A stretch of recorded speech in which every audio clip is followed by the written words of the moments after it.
no purpose whatsoever. Jeez, you're like spaced out city over there. What's up with you today? You feeling okay? We've been traveling all over lately, so maybe you've come down with something. That's it. We're getting Baiju to check you over.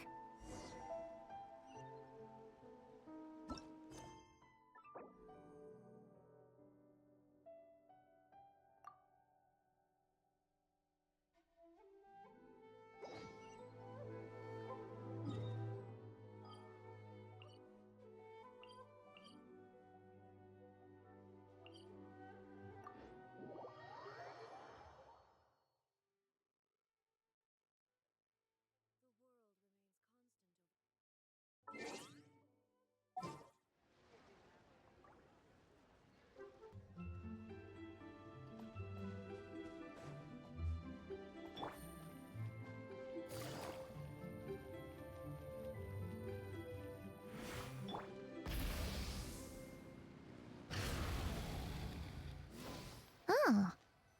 Baiju isn't in his shop. Oh, you're looking for Dr. Baiju. He's resting today, but he said to send any patients to the back room. Ah, okay. Thanks. We'll head on through.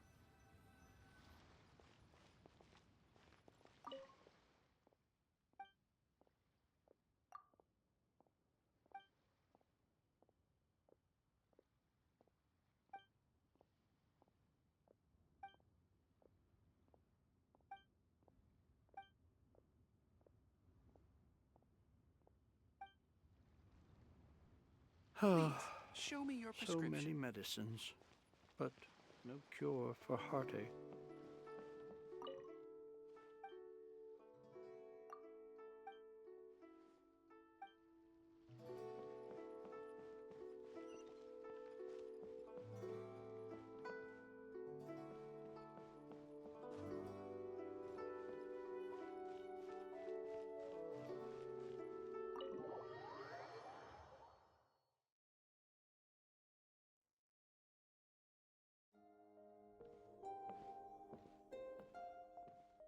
Traveler, Paimon, welcome.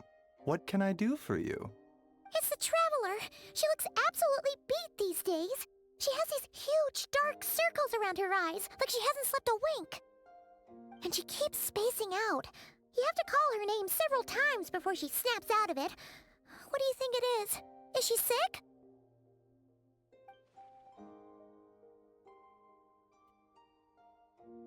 Very peculiar. In all the time we've been acquainted, this is the first time you've come to me with a health complaint. Come, let me take a look at you.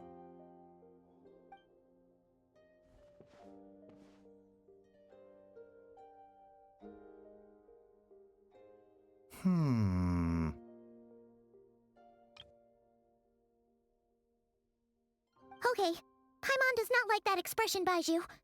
It's not serious, is it? Complexion is good, eyes are clear, breathing is steady, pulse is strong. Physically, you appear to be in good condition, Traveler. In theory, your energy level should reflect that. You should be feeling right as rain. Hence my concern. A clean bill of health is usually a good thing, but in this case, it likely means your situation is more complicated. Physical illnesses come with detectable symptoms that can be used to diagnose, medicate, and cure the condition. But afflictions of a non-physical nature, they fall outside a doctor's realm of expertise. Huh? What do you mean, non-physical nature? Curses, dark magic, it's hard to say. It could just as easily be a simple case of mental fatigue. Why don't you rest here for a bit? Whatever it is we're dealing with, clues to your condition are sure to reveal themselves in time. Once we know the root cause, we can administer the right treatment.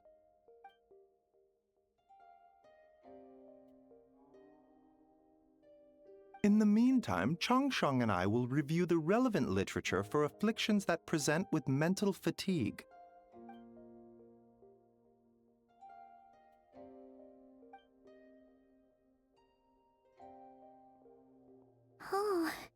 Must be a rare condition if not even Baizhu and Changsheng have seen it before. Well, all we can do is take their advice. You look like you're about to collapse anyway. Just get some rest. Paimon will be right here by your side. Fingers crossed you'll be all better when you wake up.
Traveler!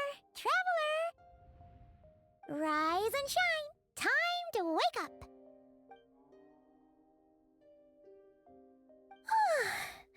For once, you're making Paimon look like an early riser. It's already afternoon. Hopefully all that sleep did you some good. Feeling any better? A cut?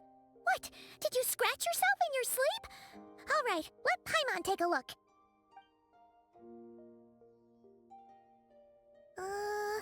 Nope, nothing there.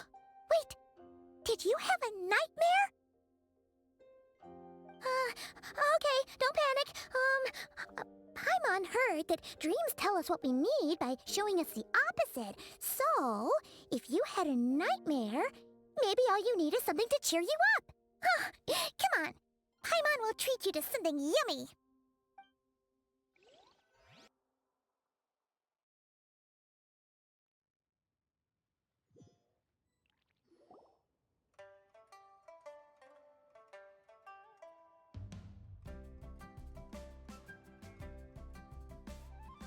What? So, in this dream, you were trapped in a weird place with thick fog everywhere, and then a spike came out of nowhere and stabbed you in the back? Oh. Okay, well, that's a new one. Are you sure it was a dream? 'Cause from the way you describe it, it sounds like you were really there. But then again, you woke up right where you went to bed. And you were definitely in a deep sleep this morning. Then, it's decided. Paimon will stay up and watch over you tonight. If anyone tries to mess with you, Paimon will beat him up. Or, wake you up first and then we can beat him up together.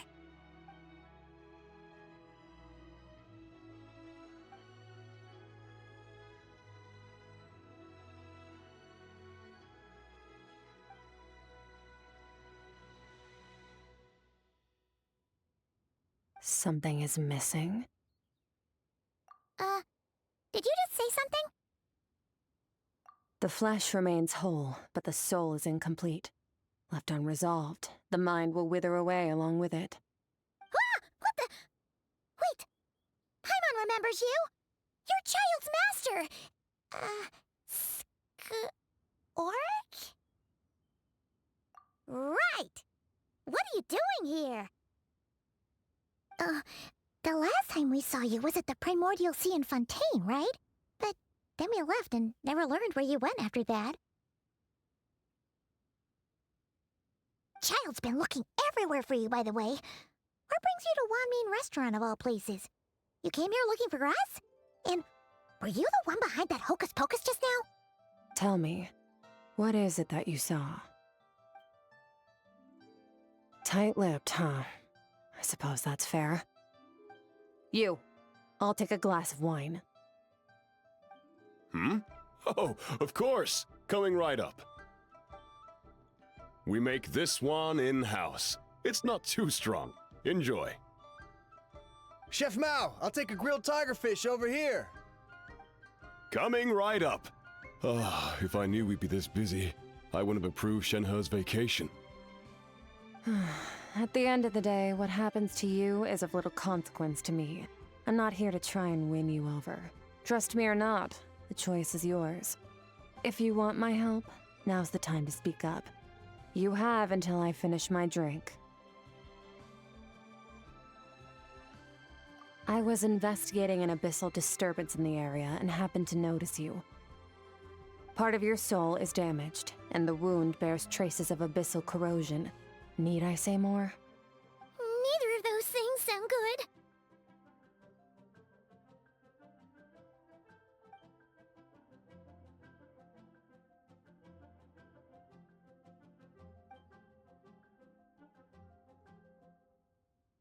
Well, should we trust her? She mentioned an abyssal disturbance. Maybe that has something to do with what's going on with you, but we could always find a different expert on the abyss to help us out. Yeah, and that thing she said about your soul being damaged is scaring, Paimon. Definitely something we should fix sooner rather than later. Skirk's an interesting one, that's for sure. But from what Child's told us, she doesn't seem evil, at least. 1, 2, 7, 10. That'll do. Well, have you made up your mind?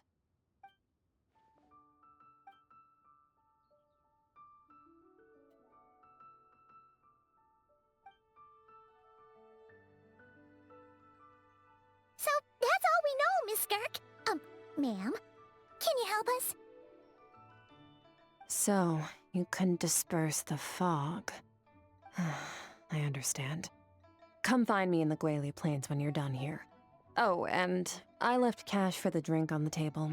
Settle the bill for me, will you? Oh, okay. Huh? She disappeared!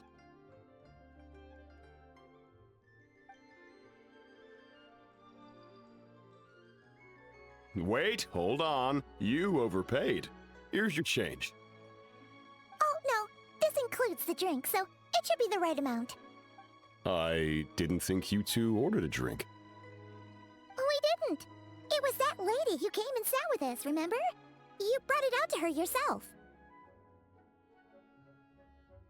You sure?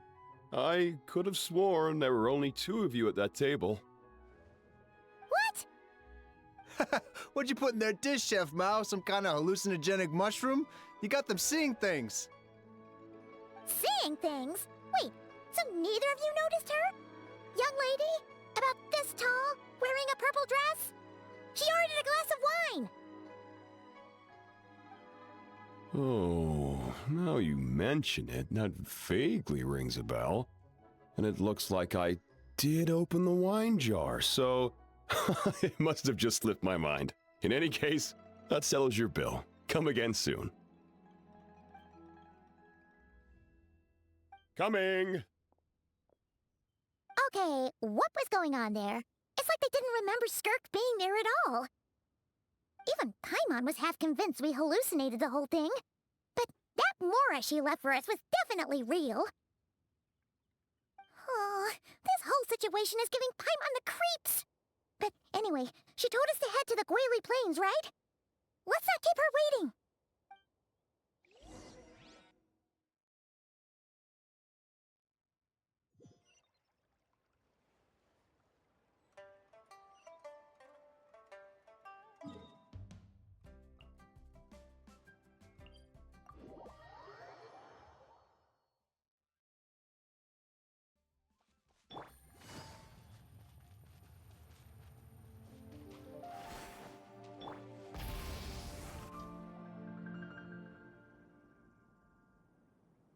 what are all these rift hounds doing here?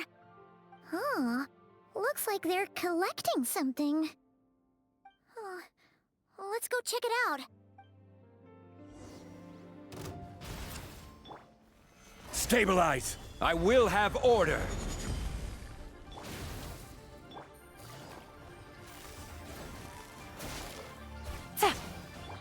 Overruled!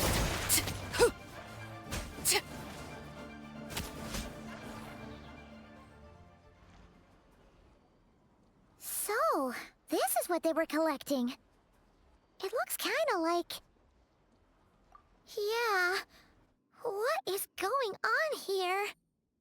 From the moment they are born, all beings with great power have an impact on this world.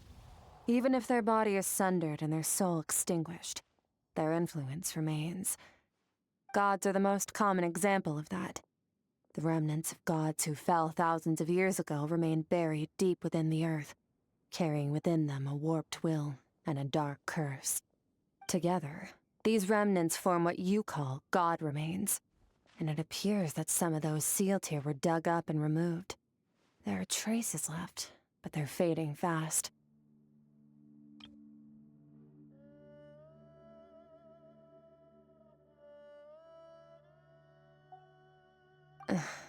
What are you doing? Nothing! Just wanted to make sure you were, real? She's definitely not a ghost traveler. Paimon poked her, and she's solid. Your life hangs in the balance, and that's what you're fixated on? Strange set of priorities. It was just a trick to avoid being perceived. If someone notices me, those memories are erased. Simple as that. Unlike you, I have no desire to establish a connection with the world. The weak and the lowly have no right to remember me. They're lucky they only have a few missing memories to show for it. Now, can we please get back on track? Okay. Where were we? Right. The god remains. So, basically, there's now less of them here than there used to be, right? Isn't that a good thing? In our experience, god remains are 100% bad news. A lot of terrible things have happened because of them. Maybe it's a good thing by human standards, but power doesn't come from nothing, and it doesn't just disappear for no reason. The remains aren't just gone, they were taken. Very clever, Traveler. You aren't the only one who had something taken from you. There are victims like you everywhere. The only difference being, you can speak, and the remains cannot, so it went unnoticed. Something similar happened in Sumeru. Within the span of one night, countless consecrated beasts were slaughtered, and a large amount of the god remains buried in the desert went missing. Of course, god remains are just one of the targets. The culprit is chipping away at sources of power all over this world, including the Stella Fortuna above. Wait, you mean... the stars? Mm-hmm. 42 of them have died out in the past few months alone. In Conria, people believed that powerful individuals have corresponding Stella Fortuna. Even should that individual fall, their Stella Fortuna would not disappear, but gradually evolve into a new constellation.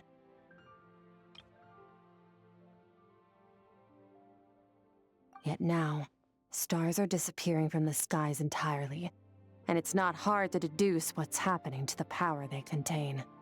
Something has been leeching power from this world like a parasite steals nutrients from a host.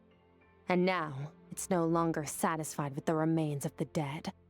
It wants you. This time, it only took a fragment of your soul. But next time, there's no telling how far it could go. No one knows. All I know for certain is this. Getting back what you lost will not be easy. Considering how much power this entity has stolen, it must be a god-level being by now at least. But that's not the real concern. Souls are fragile things, and yours could easily be crushed if you go up against it. So you're gonna help us, right? We're going to help each other. You are my ticket to uncovering this thing's true identity. Well, great! You seem super strong and you know a lot about the Abyss, so Paimon will take it. Don't get all mushy on me. All I'm doing is helping you get back to normal after a sudden crisis. And I should warn you, getting mixed up with me can have unforeseen consequences. We're on very different journeys. You don't want to be in my debt, trust me. You help me uncover the truth behind this entity, and I'll help you recover what you lost. This is a transaction, that's all. You would do well to remember that. Now, come along.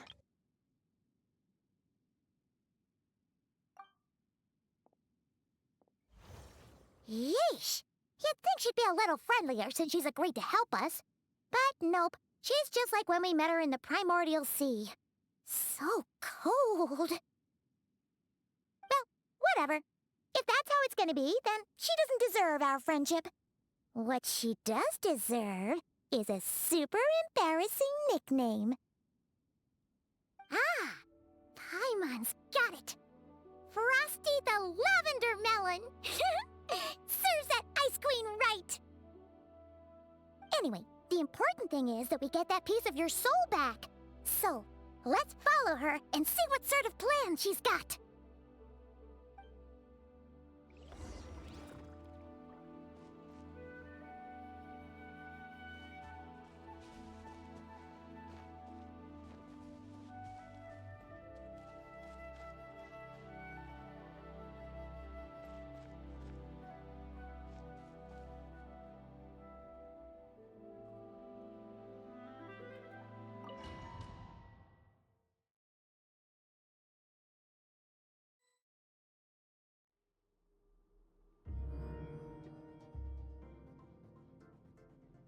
Whoa!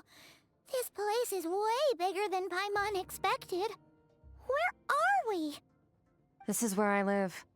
I suppose it's the closest thing I have to a home here. It is. I brought you here because time flows differently in this place. I don't know how much Ajax has told you, but when he fell into this space, I mentored him for 3 months. In that time, only 3 days passed in the outside world. Ajax? Oh, right! That's Child's real name! Yeah, Paimon remembers him mentioning something like that.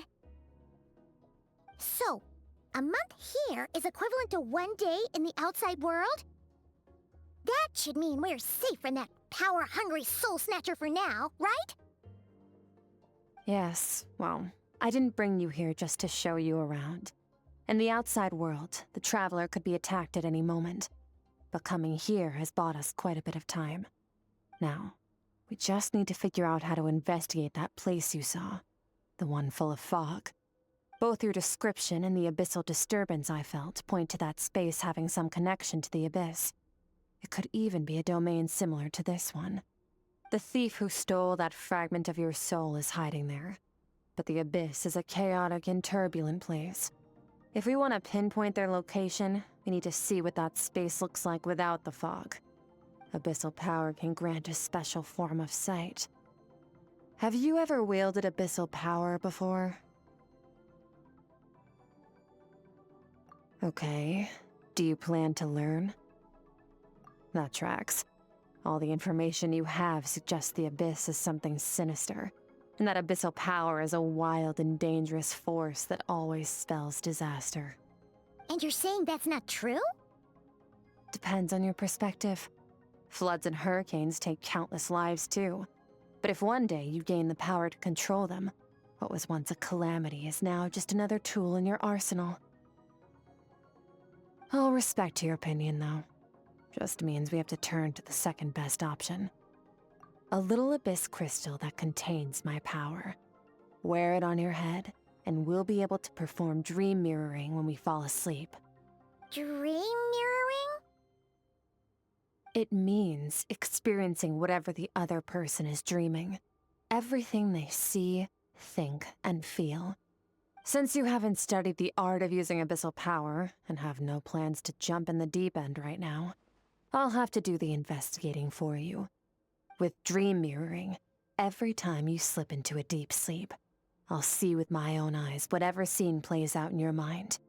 Then, I can guide you through the dream environment, and we'll take back what was stolen from you. Huh. You make it sound so simple. Tough to say. This is an unprecedented situation for both of us. Even assuming we do manage to find where this entity is hiding, like I said, getting your soul fragment back won't be easy. To play it safe, I need to give you some special training first. Wait, you're gonna teach her some of your martial arts? Does that mean the next time we see Child, we have to treat him like our senior? Do as you want. For my part, I don't see you as my disciples. You're already a pretty good fighter. All I'm planning to do is build on your current skills and train you for the specific scenarios that I think we might face. But that's enough talk. If you're ready to do this, then come with me. Time might be more lenient here, but that's no excuse to waste it. Oh, she moves fast. Paimon can hardly keep up with her. So, special training, huh? Kind of a rare opportunity. With your skills, there's not a lot of people qualified to train you. The last time something like this happened was probably anti-Raiden Shogun training, right? Oh, feels like a lifetime ago. Skirk seems pretty strong too, though. Remember how she said that the all-devouring narwhal was just her master's pet? Maybe we really will learn something here.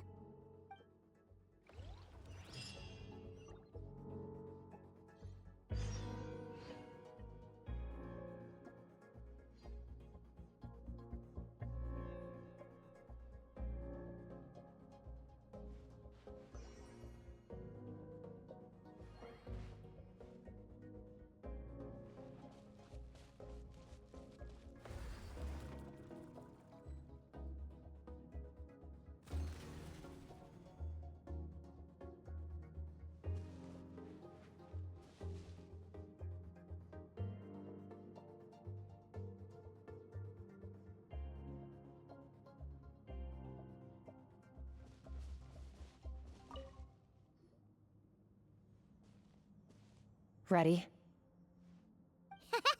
Bring it on! Your training will be split into 3 stages. Testing your blade work, elemental abilities, and reasoning skills. We'll start with blade work. You're no rookie in this area, so I won't bore you with the basics. During your long journey, you've no doubt sparred with a lot of talented sword fighters. Consciously or not, you will have picked up all kinds of techniques from them. You bet! There's Kaya, Master Jean, Kuching... Oh, and Kazuha, Ayaka... Yeah, we've met sword masters like you in every nation we've been through. You sparred with a bunch of them too, right? Nice to know it's all gonna come in handy now. Don't get too smug. In sword fighting, techniques alone are not enough. You need a cohesive system to bring it all together. A style or school of fighting. To use the human body as an analogy, your style is your skeleton, the foundation, the framework. Techniques are the muscles and other flesh attached to the bones. This is where your strength comes from. Improving your sword fighting is like growing that body. If your frame got bigger and taller, but you didn't add any muscle mass, you'd be weak and flimsy. Then again, if you packed on pounds of flesh without a big enough frame to support it, you'd end up bloated and unwieldy. You need to do some introspection. Take a good, hard look at your past experiences and figure out which parts of what you've learned are just techniques, and which parts can be used to form your own system of blade work. Only then will you get the full utility out of all your thoughts and observations along the way. Only then will every strike you deliver make perfect sense. Wait, is that it? Paimon thought you were gonna teach her some cool new moves. Like when you went swoosh and opened a tunnel to another place. One day, you'll reach a new level of power where you realize that even that's as basic a trick as any other. But right now, our sword styles are so wildly different that teaching you mere techniques is pointless. There are no shortcuts in the pursuit of power. Failure is your best teacher, and rigor is your coursework. That's all I have to say. Time to make a start. Train until you're satisfied with yourself. Now focus. Destroy the crystal columns as swiftly as you can.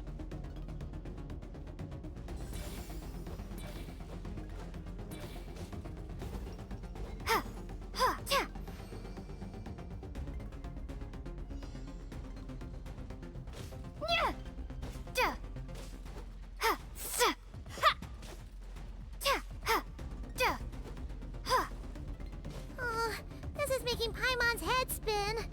Hang in there, traveler!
Stay calm.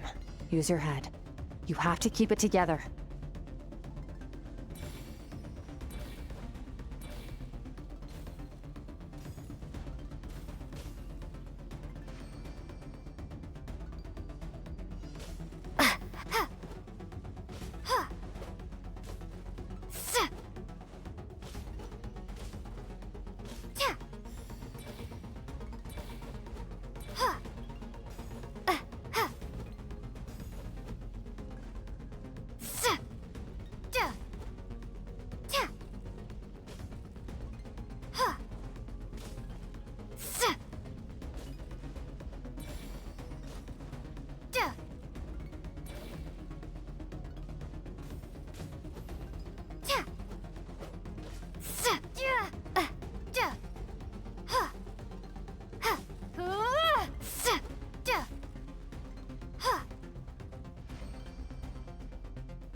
This moment will be frozen in time.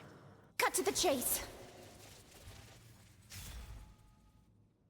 Consider a moment of true mastery that you've witnessed in another person, and ask yourself, what lies beneath the surface? What's their guiding philosophy? What's their state of mind as they maneuver their weapon? Now take that and practice it right away with speed, skill, and strength, over and over, until your hand is one with your mind. This is the only path to true growth. Step on up. Dance with the waves.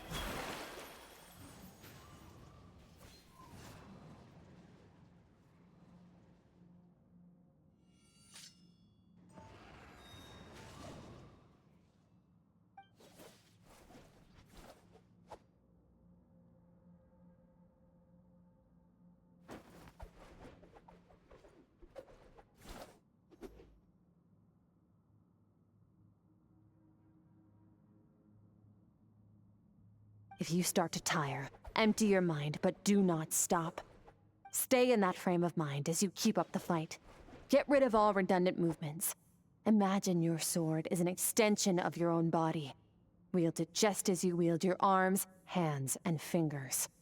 'Twas on a deserted, moonlit night that the hero approached the vile dragon's limpid lair. Rain Cutter!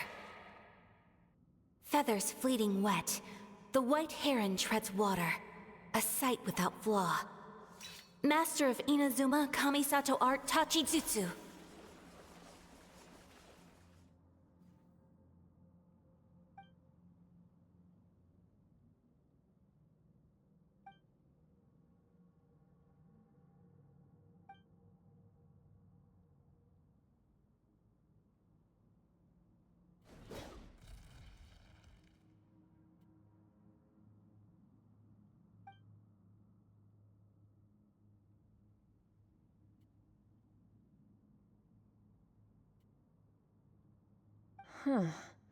Looks like you've made some real progress.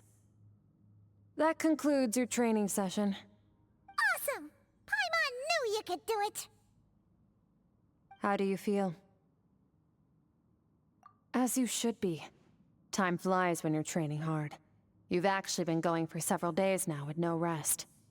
Yeah, meanwhile Paimon's had a whole bunch of naps. But you were so focused, she didn't want to interrupt you. Go get some sleep. I'll be doing the same very soon.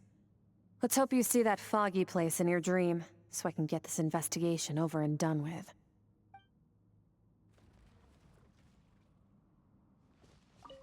Sometimes, you have to practice a single movement 1,000,000, maybe 10,000,000 times, before the breakthrough moment comes. Nothing in the outside world can help you in this process. The most important thing is to remain patient.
Skirk, why are you skipping classes again? We've talked about this. 'Cause he's a crabby old man, and he's a boring old man. I don't like going to his classes.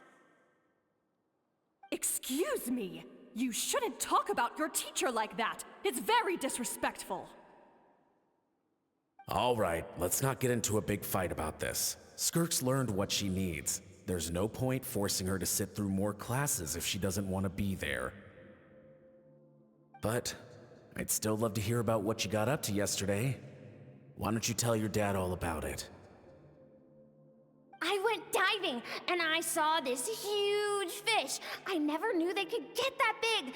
It looked kinda dumb, though, with that stupid big fat head. I tried to shake its fin, but it just spat water at me. Oh, and today, I'm gonna go to that prairie up north. There's supposed to be this giant bird there that can spit fire. I bet if I climbed on its back, it could fly me all the way to the stars. Then I suppose your old dad should get one as a pet too. Otherwise, how are you gonna hear me call you for dinner up there in the stars? When it's time to eat, I'll come back on my own, Zilly. Anyway, gotta go. Bye, Mom. Bye, Dad. Wait! Put on a coat at least, you'll catch a cold! I'm talking to you, young lady! You spoil that child, you know. Ever since that merchant ship arrived, she practically lives outside. Always going on about exploring the beyond one day, whatever that means. Ah, let the kid do what makes her happy. Besides, we both know you're all bark and no bite. Come on, our little adventurer is gonna be hungry when she gets back. Let's get started on dinner.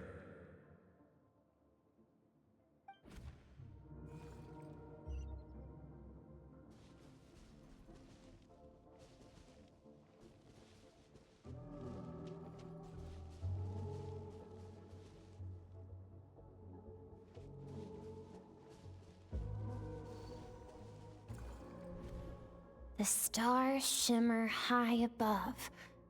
But what lies beyond the stars? Mountains as far as the eye can see? An endless snowy plain? Or maybe buildings taller than the sky, like the people from the merchant ship said? I can't be the only one asking these questions. The universe is fascinating. If only I could meet some other people like me.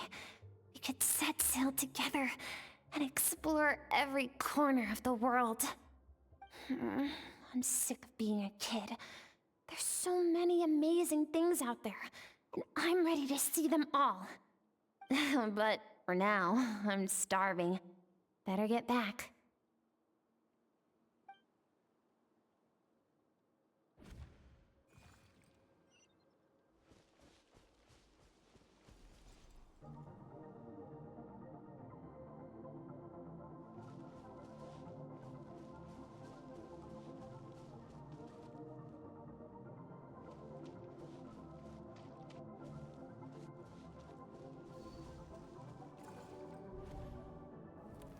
Don't let a single one of them get away!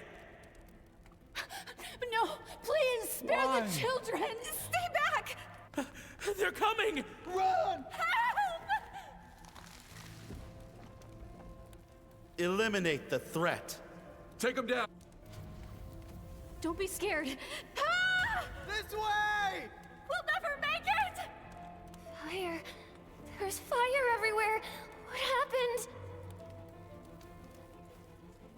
I told you we shouldn't have trusted these outsiders!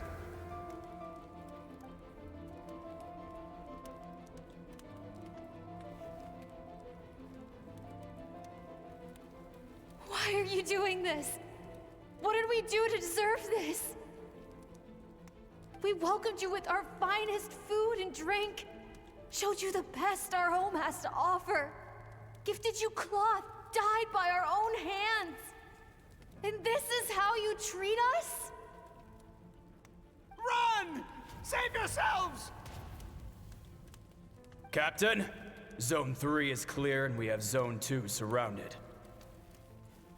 Begin extermination. Remember the orders from upper command. No one is to be left alive. Rest assured, sir.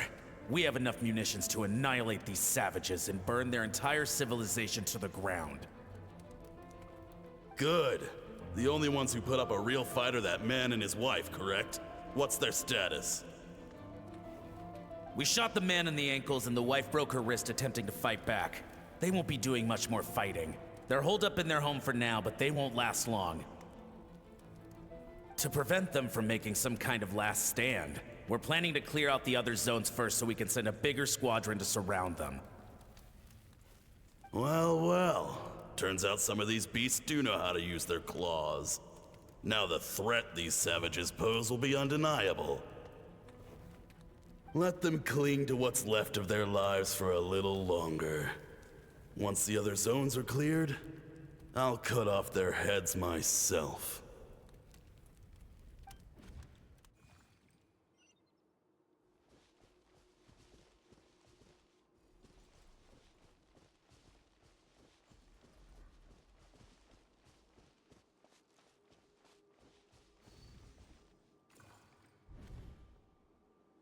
Dad? Mom? Skirk, you're all right? Thank heavens! I'm so happy to see you, sweet girl. But you need to go. It isn't safe here.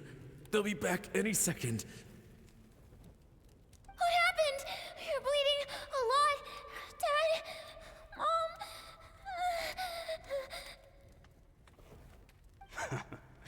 This is the place. Alert all units. Prepare to surround. Run, Skirk! Run as far away as you can! Don't trust anyone! Your dad and I, we're not afraid to stare death in the face, but we need you to survive. My clever girl, so curious. You're already so brave. I know you're going to grow up to be such a positive light in this world. Whenever you miss us, just play this song. Remember, life is a gift. Don't let darkness claim it. Break down the door! Look what we have here. A savage that can pluck a tune. Well, the show's over.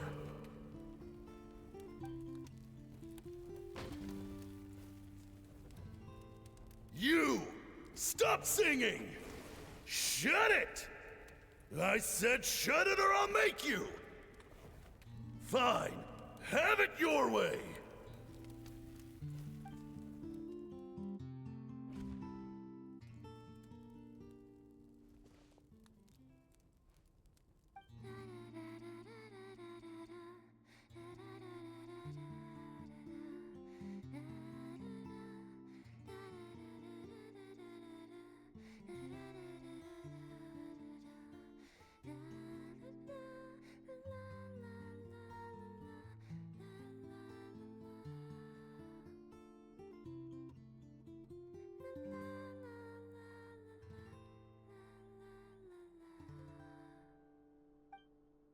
Oh, you're awake?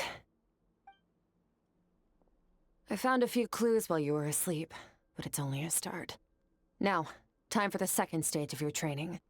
This time, the focus is elemental energy. Come find me when you're ready to begin.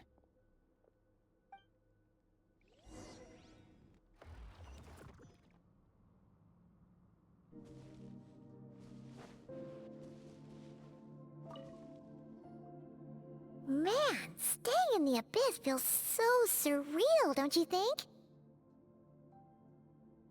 No day and no night. It's like time hardly exists. If we weren't careful to keep track, it feels like we'd have no idea how long we've even been here. Well, except for the fact that Paimon still gets hungry like clockwork. You go do your training. Paimon's gonna grab a bite.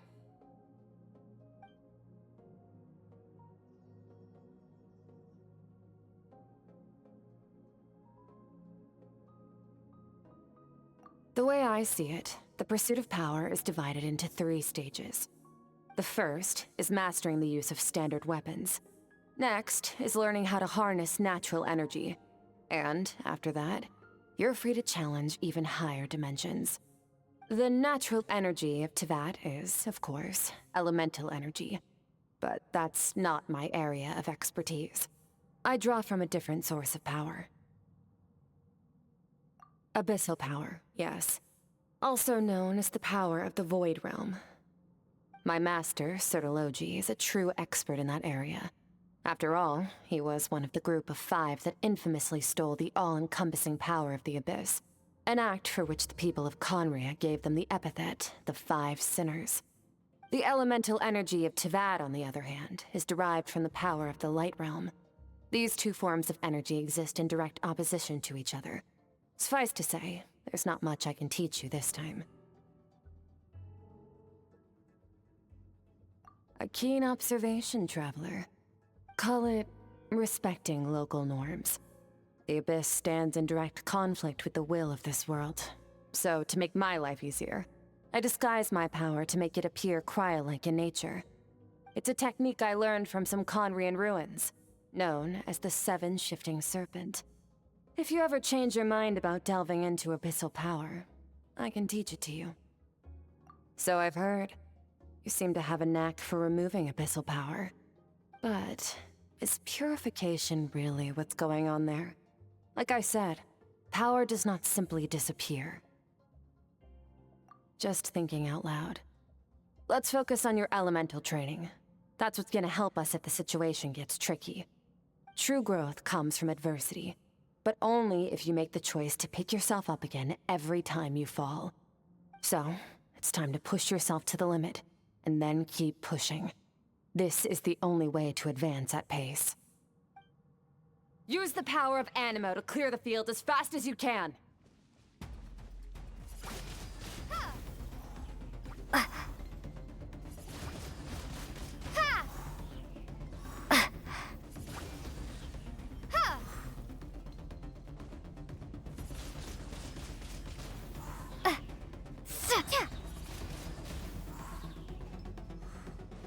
Be gone!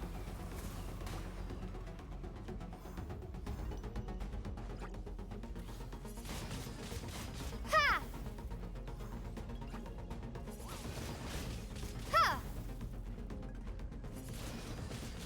Ha! Windblade!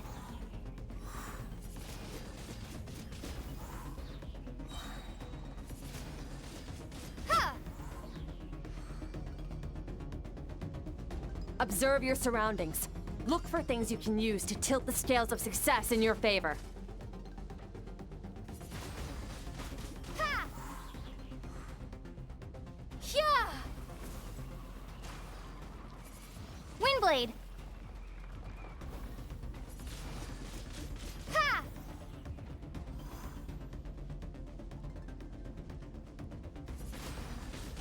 Windblade!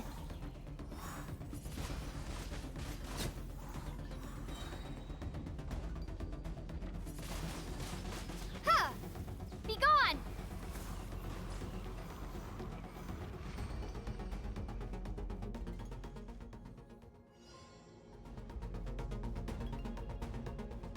Use the power of Hydro to destroy the spikes. Go! Faster. Don't give them a chance to strike you. You need to be quicker than you were in your dream. You can't afford another injury like that.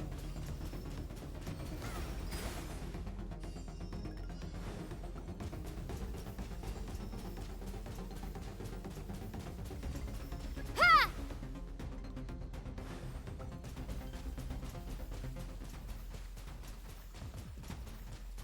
Water jet!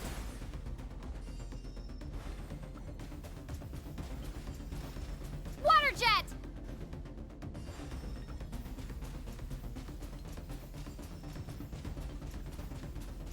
Go!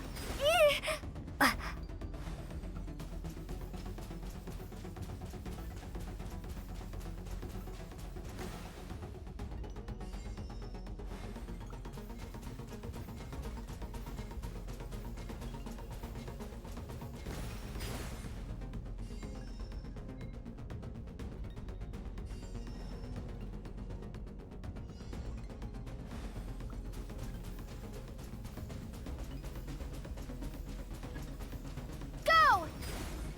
Ha! Ha! Ha!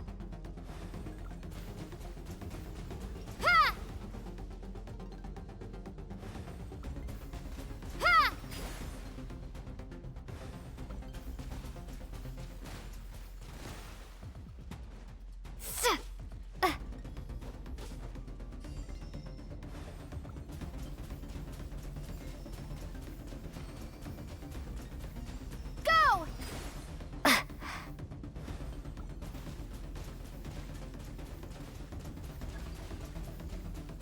Go! Duh. Ha, ha.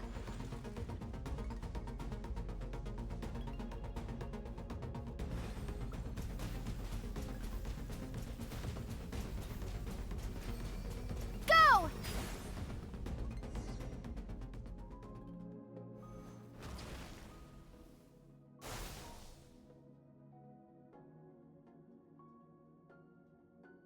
You need to understand what makes you special. The ability to wield elemental energy without a vision and switch between the elements at will. It means your aspirations need no approval from the gods. Your power is not bound by the rules of this world. So be bold. Do not be afraid to chart your own path.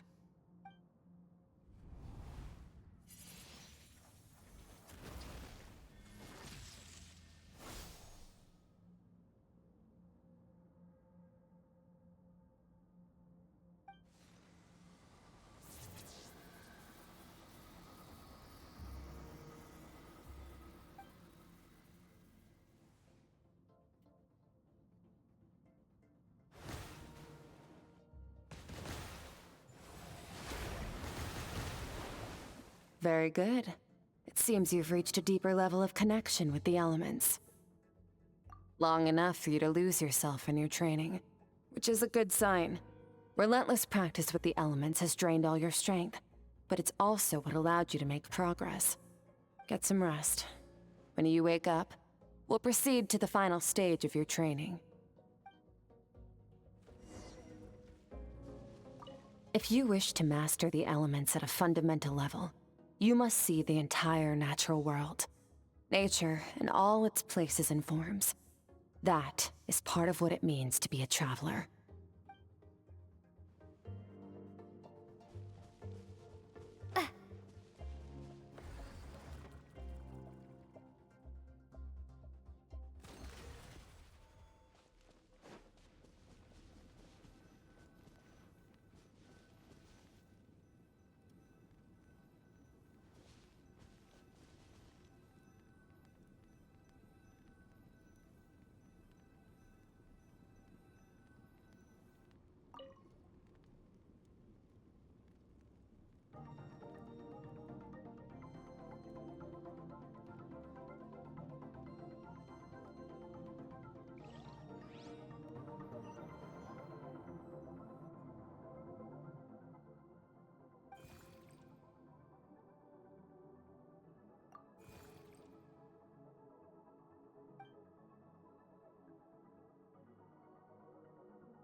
What is the secret to power?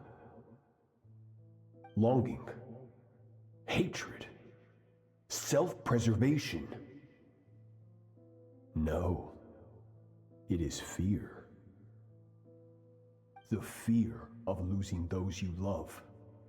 The fear of watching your home burn. Fear of loneliness. Fear of death. Fear is the source of evolution. It forces humanity to adapt to their environment and overcome hardship. It is in the process of prevailing over our fears that we surpassed first ourselves and then the rest of the world. That fear is now part of you. It calls on you to evolve. And it is time to answer.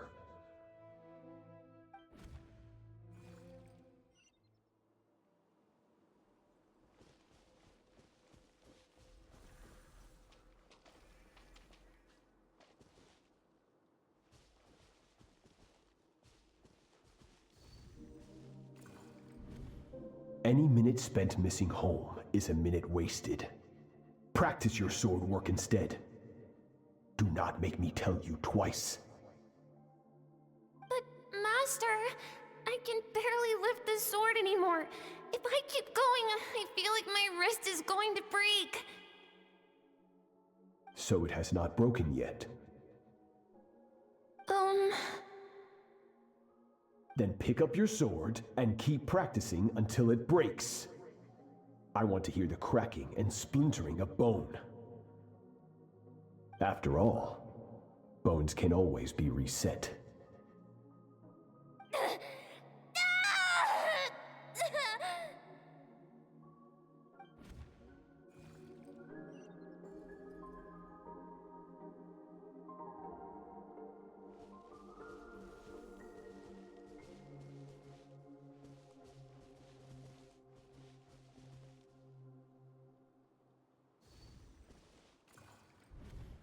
Good, Skirk.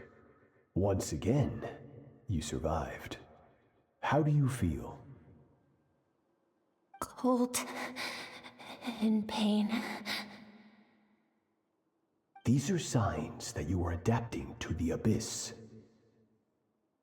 Each time the flesh is torn and the spirit crushed, each time you claw back from the brink of death, you become stronger. I now understand why these people sought to destroy your homeland. Your potential goes beyond even what I could have anticipated.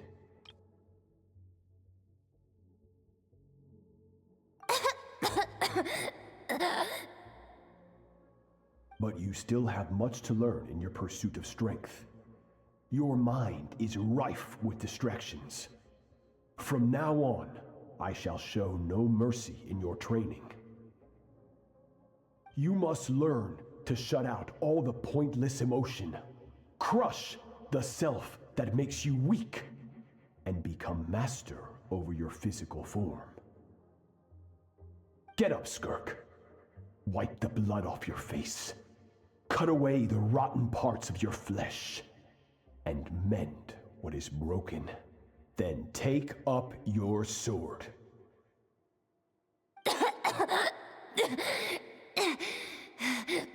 Yes, Master.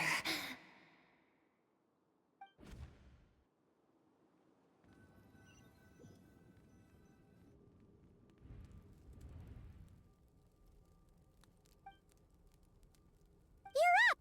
Hopefully you got some good rest. Skirk said to tell you that she's ready to start the final stage of your training whenever you are. So, want to head over now? Or did you want to wait a little?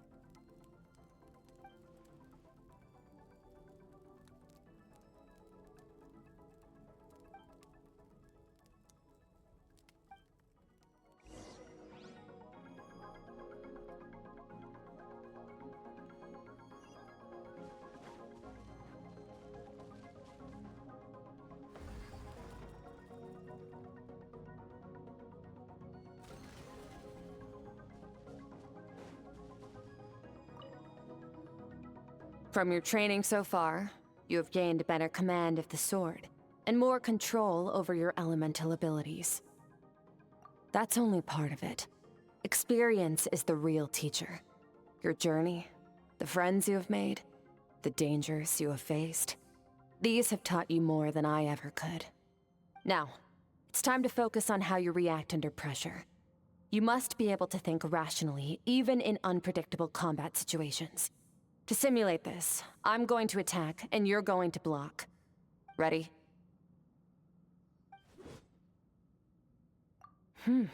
Not bad. That defensive stance looks near unbreakable. Just like your brother. Oh, that reminds me.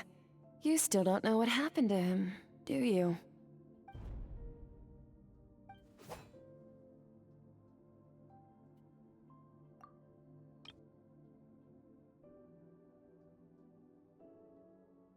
Hey, no fair! That's cheating! You think every opponent has the same moral code as you? You can denounce their deplorable methods all you want, but only if you live to tell the tale. The dead don't get to complain. Strong emotions will always arise in combat. Anxiety, anger, fear. But a true warrior is never at their whim. Only when you are free from the influence of emotion can you make the right choice, no matter the situation. How amusing. Almost sounds like you think you know me. But you don't. You can choose your own path. We are not the same. Let's begin. Try to use reason over emotion. Make the most rational and advantageous decision in any given moment. This is your final training session. Look alive. Same drill as before, but this time I'm going to interfere. Hold your focus.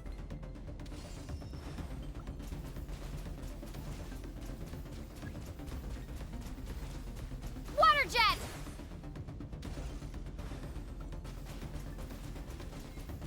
Go!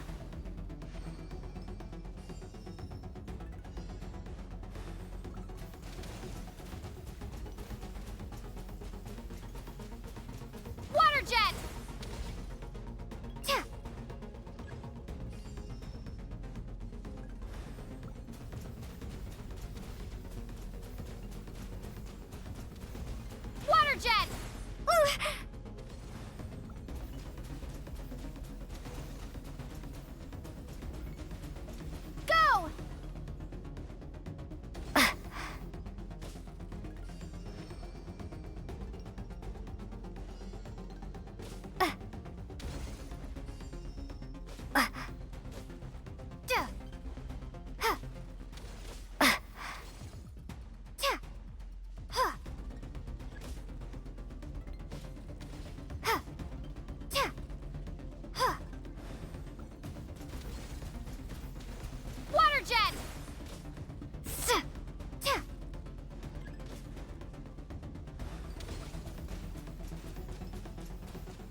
Not bad.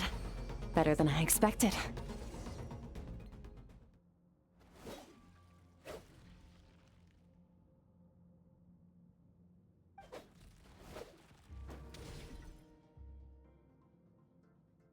You're getting the hang of it. The first step to controlling your emotions is controlling your mind. You want a unified train of thought. It all comes down to focus.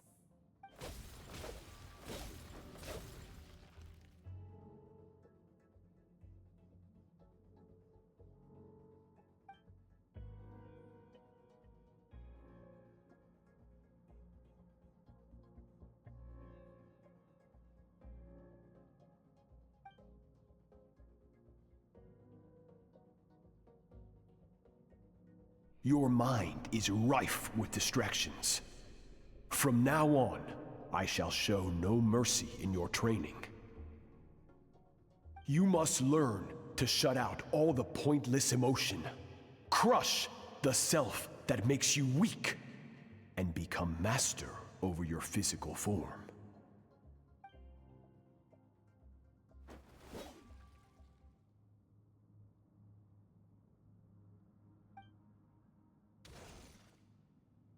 Stop. Let's pause here. One look, and I can tell your mind has wandered. That's to be expected. There's a limit to how long a human being can concentrate on one thing. Staying calm and focused sounds simple in theory, but in practice, it's more demanding than sword work or elemental abilities.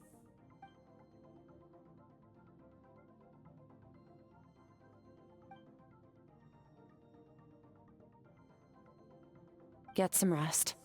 No point training further if you're already dead on your feet. Like I said at the beginning, the only goal of this training is for you to reach a point that you're satisfied with. You managed to push past your limits, which is a good start. You can be proud of that and sleep well knowing that you've earned it.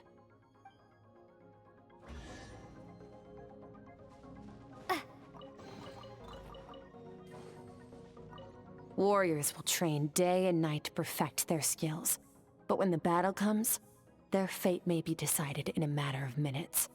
One mistake, one moment of hesitation, and just like that, all their blood, sweat, and tears were for nothing.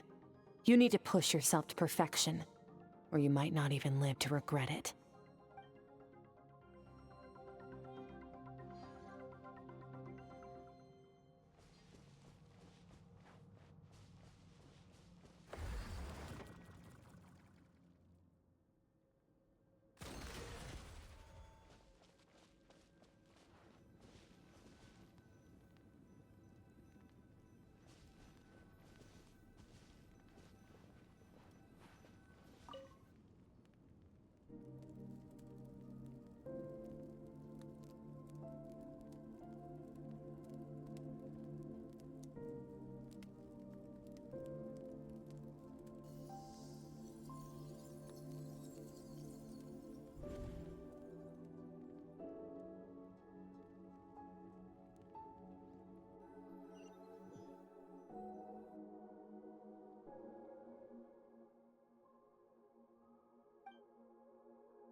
Skirk is amazing.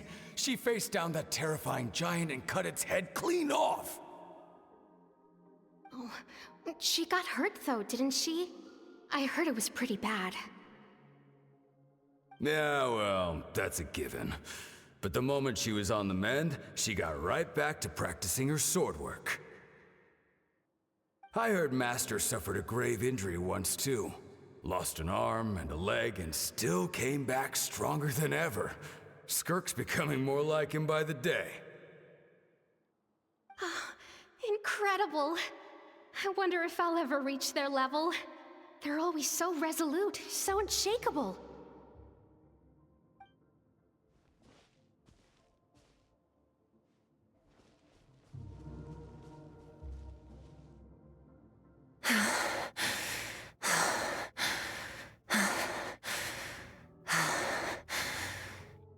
Pathetic. You're not even trying.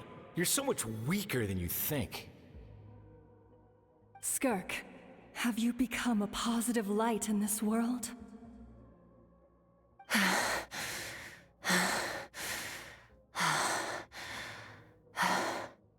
Do you even remember how many of us perished in that fire? How many bodies were left to rot on the scorched earth? Yet you alone live on. Keep your gaze fixed on your blade. You don't deserve to rest. I have so many questions. I just want to jump in a spaceship, explore the whole universe, and get answers from the stars. I just need to wait till I'm grown up. Then, I can do anything. Now, you must bid farewell to who you were in the past, and become someone stronger. Run! Skirk! Run! Only death awaits us here. Keep running, and don't ever look back.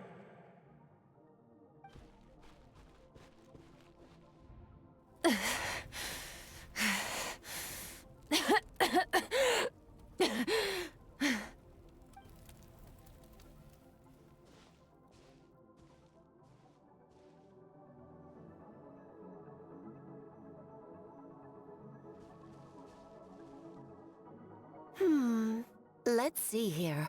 First things first, you need a new identity. Going around telling people you're from somewhere beyond the stars won't do, now will it? How about saying you hail from beneath the earth instead? As the Conrian saying goes, venturing out into the universe and down into the abyss are the same in that both are braving the dark unknown. Well, I'm a visitor on this planet, so I'll follow the rules. Ah, splendid. That saves me quite a bit of trouble. Let me offer you a piece of advice in return, although it might not be what you want to hear. I know the pursuit of strength is important to you, but taking a moment for yourself every once in a while is never a bad idea. Ignore her existence for too long, and there will come a day when you can no longer hear her voice.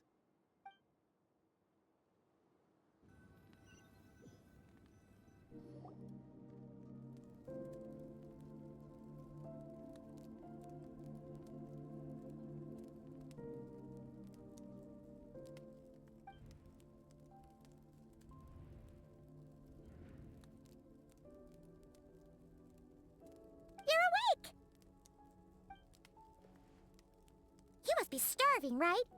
Ta-da! A barbecue feast just for you! Of course you are! That's why Skirk and Paimon got this all ready for you. Dig in! Ah, well, if you're around someone long enough, it's bound to happen. Plus, Skirk can cook. So, Paimon decided she can forgive the whole Ice Queen thing. Paimon's not one to hold a grudge. Here's an idea. Let's save the chit-chat until after the meal.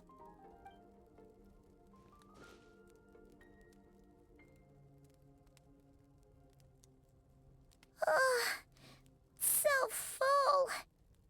Okay, it's Paimon's turn to sleep now. Wake her up when it's time to go.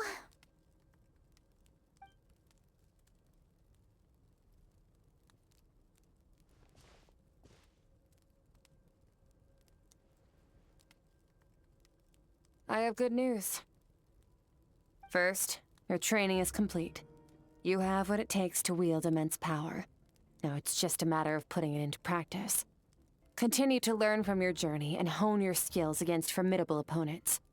Second, I've located the culprit we've been searching for. Next, we just need to retrieve the missing part of your soul, and our business will be concluded. When Ajax trained with me, he once told me he was bursting with questions. So I allowed him to ask me 3 of them before he left. You and I may never meet again, Traveler. So if there's anything you want to ask me, now's your opportunity. Just like Ajax, I'll answer 3 of your questions.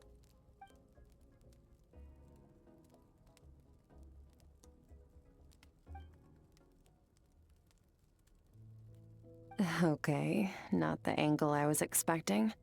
What makes you ask that?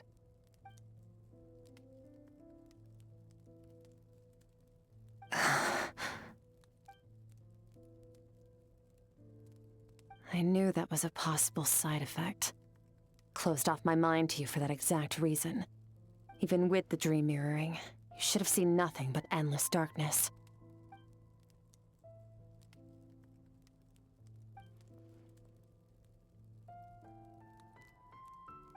Whatever. Must have been a flaw in my execution. I shouldn't be too surprised. Due to some recent circumstances, my self-control has been lacking as of late. Since you've seen what you've seen, there's no reason to hide the truth. All I ask is that you keep it a secret. No, I'm not from Tevat. I'm from a different planet. And there was a time when I journeyed through the stars. A lot like you in some ways. No, we're different in that respect.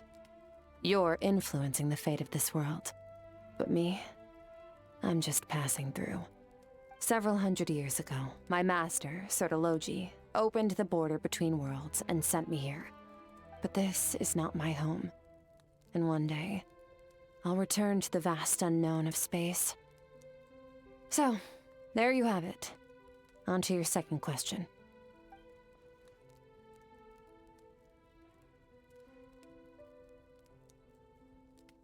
To become stronger. For certain reasons, I need to bridge the power gap between me and my master as quickly as possible. But first, I need to understand the source of his strength. To do that, I need to follow in his footsteps, walk the path he once walked, and somewhere along the way, I'll find out how to defeat him. That is my sole focus and purpose. Okay. You have one question remaining.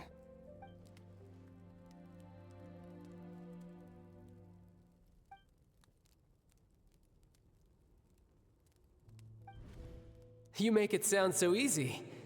Ever since the incident I experienced there, I've never stopped searching for Master Skirk and that unknown abyss. But it's been years now, and I've still found nothing.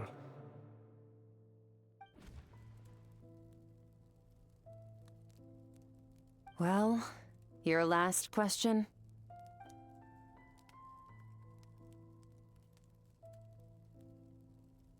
Ajax. His situation is different than yours. Before you ever crossed paths with me, you'd already encountered many formidable people, studied their techniques, and developed your own skill set. So, during your training, all I had to do was build upon that foundation. But Ajax was so young when he came to me. A complete blank canvas. Children can't help but imitate their role models. In the long run, that would only hinder his growth. Once Ajax has enough strength in his own right, I will allow us to meet again. Until then, let that motivate him to reach his full potential.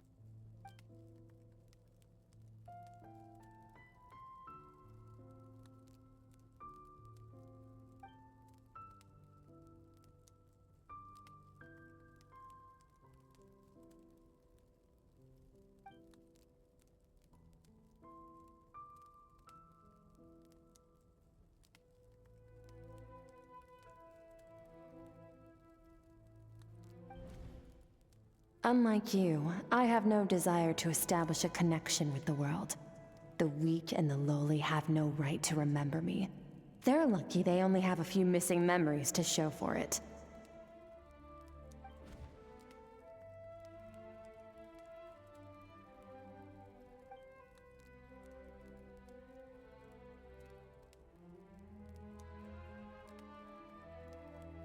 Wake up your companion.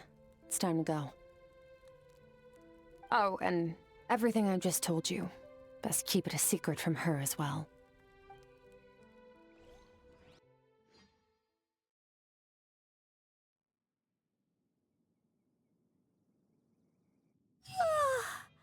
Time to go. Oh, finally. Where are we headed? Just follow me. I'll open an abyssal rift close to the culprit's location. It will take us to where he's hiding.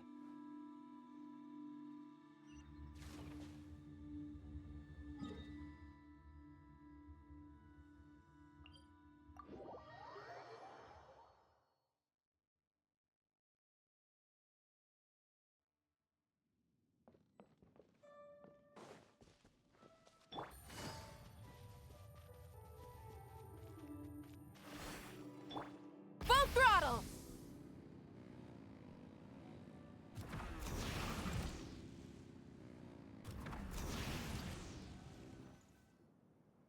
Wait, this is near the chasm, right?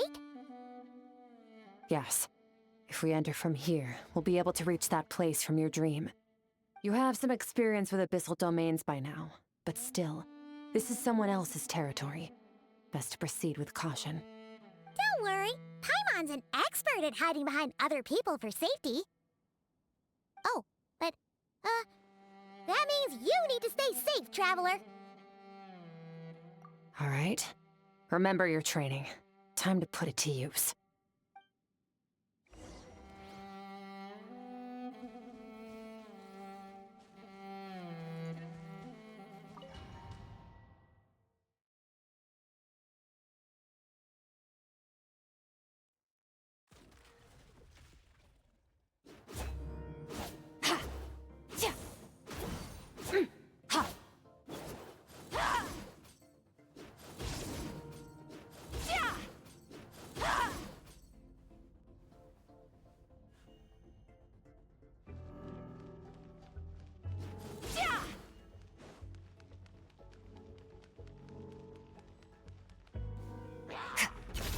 Into the void! Tja! Ha! Ha! Tja! Ha! Ja! Tja! Ha! Ja! Wipe out! Ha! Tja! Ja! Ja! Ha! Tja!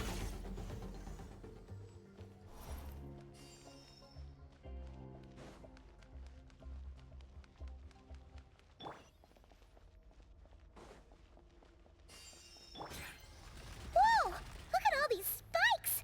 Careful, don't get hit! You know what? Paimon's just gonna float behind you. Come on, you got this. Ha! Annihilate. Mine to wield. Ha! Tja! Tja! Ja! Ja! Hey, what are you two doing here? Who's that? Don't interrupt our research! Were you drawn here by this mysterious power too? Dusty. Like an abandoned house. Let's press on.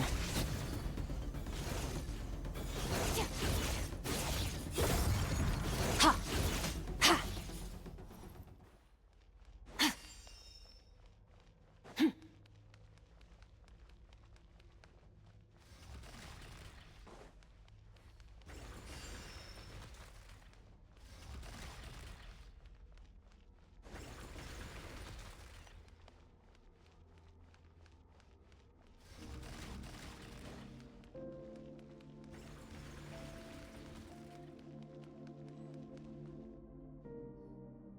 Oh, looks like this is a dead end.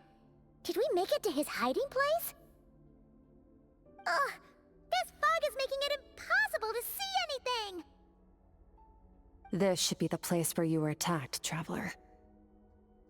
The missing part of your soul should be nearby. Can you sense where it is?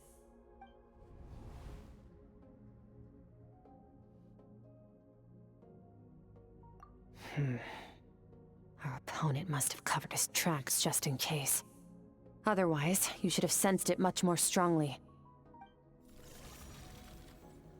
Hold on! Look! The spikes are back! Stay calm. Let's hold back a little. Give our enemy some wiggle room so we can see what we're dealing with. If you're too reckless, we might be playing right into his hands. Our enemy took part of your soul for a reason. It's likely he integrated it into his attack somehow. If we're smart about this, we can track it down.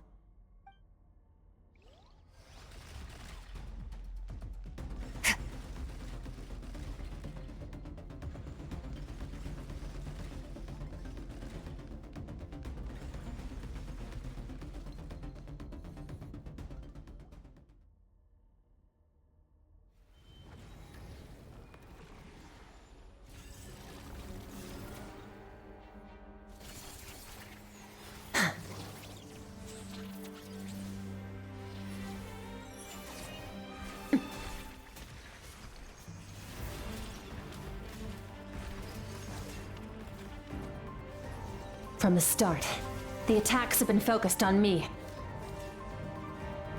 Trying to break through my defenses? I see.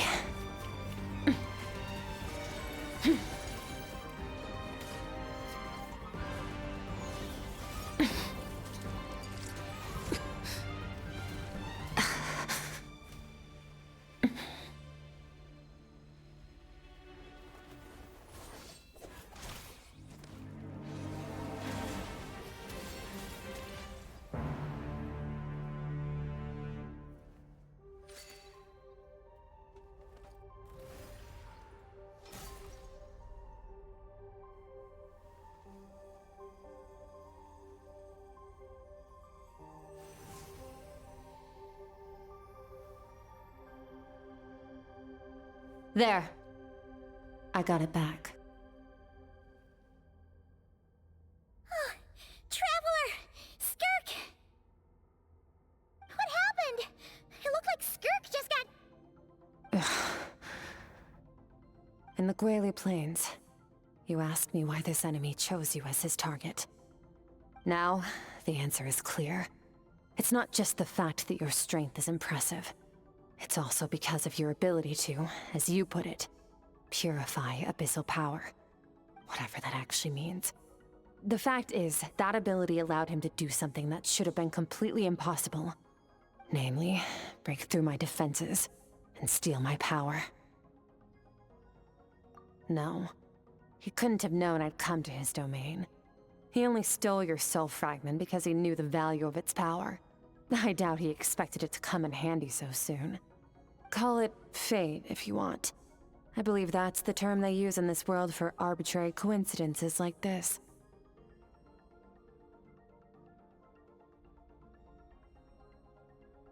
In any case, it works to our advantage. Once I realized what he was using that power for, it gave me the chance to get back what you lost. I'll cope. Well, done gorging? Good. Time to answer some questions. How did you get the power of the all-devouring narwhal? The all-devouring narwhal? Oh, of course! Paimon knew that spike thing looked familiar. It looks just like that narwhal's horn! I highly doubt you acquired that power through your own strength. Tell me I'm wrong. You're desperate enough to scour the land for god remains and whatever vestiges of power you can find. That alone proves you wouldn't be able to defeat a creature like that. Which leaves one possibility. You know my master, the Foul, Sertologi. The Foul? Who dares call him Foul? Sertologi. Sertologi! What's wrong? Bit off more power than you can chew? You're struggling to hold a basic conversation. Just a little longer. I'm still...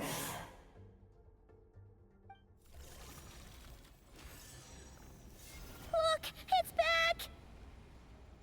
Those obsessed with power will let it devour them before abandoning their pursuit. Keep calm and use reason to decide the best course of action.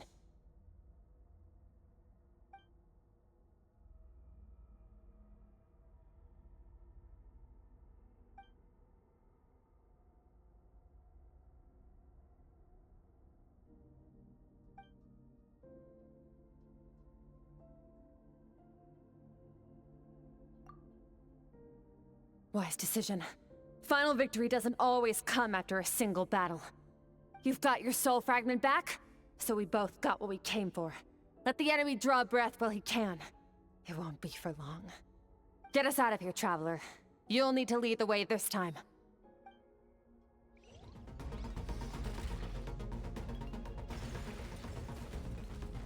Skirk, is your shoulder gonna be okay?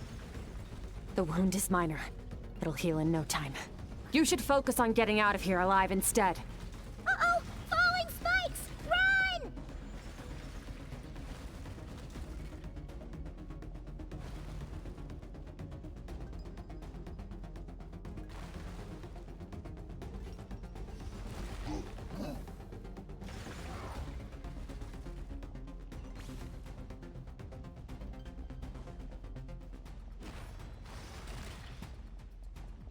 Watch out!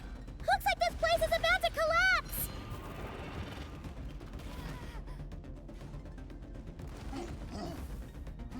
So, this guy's power has something to do with the all-devouring narwhal. Did you know that all along, Skirk? I had my suspicions. That's why I decided to investigate in the first place. But suspicions only get you so...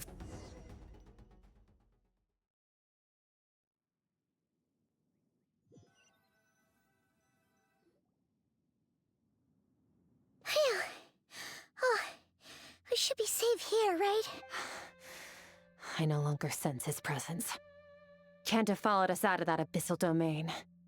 Weaklings like him will find that my power is not so easily controlled.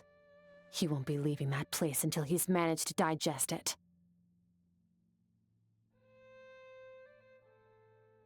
You seem surprised. I suppose that's fair. You've seen but a fraction of what that whale is capable of. That gaping maw could swallow a planet whole.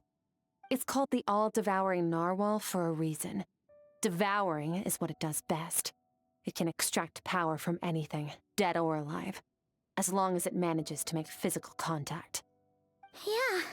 When we had our run-in with that thing, Neverlet mentioned that it has an instinct to devour.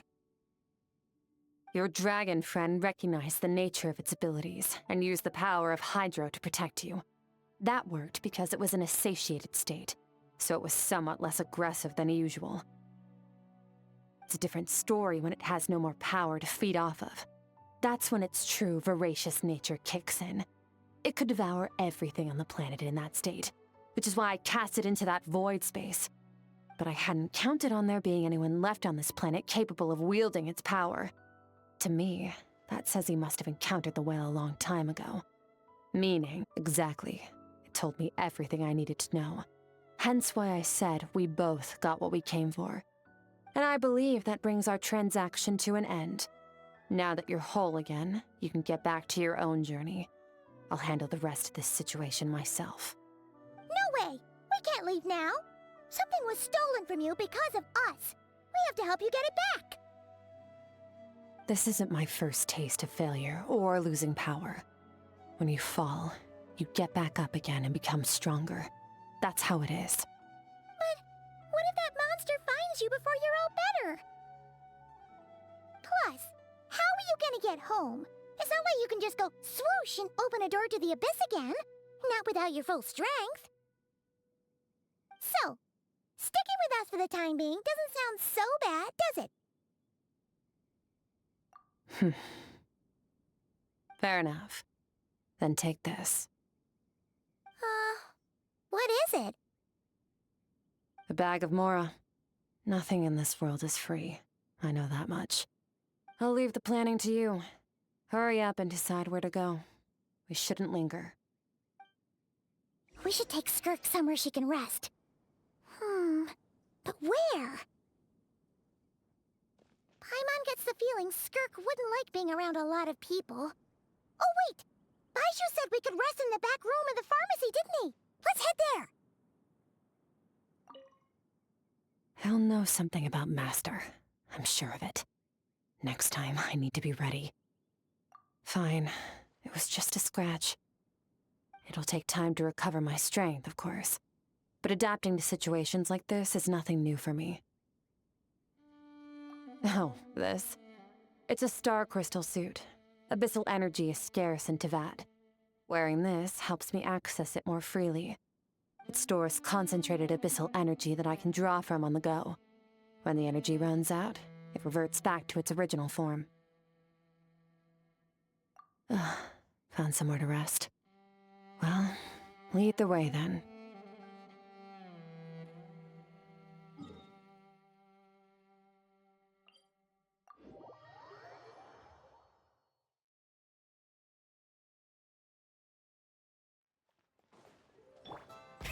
Rev the engines!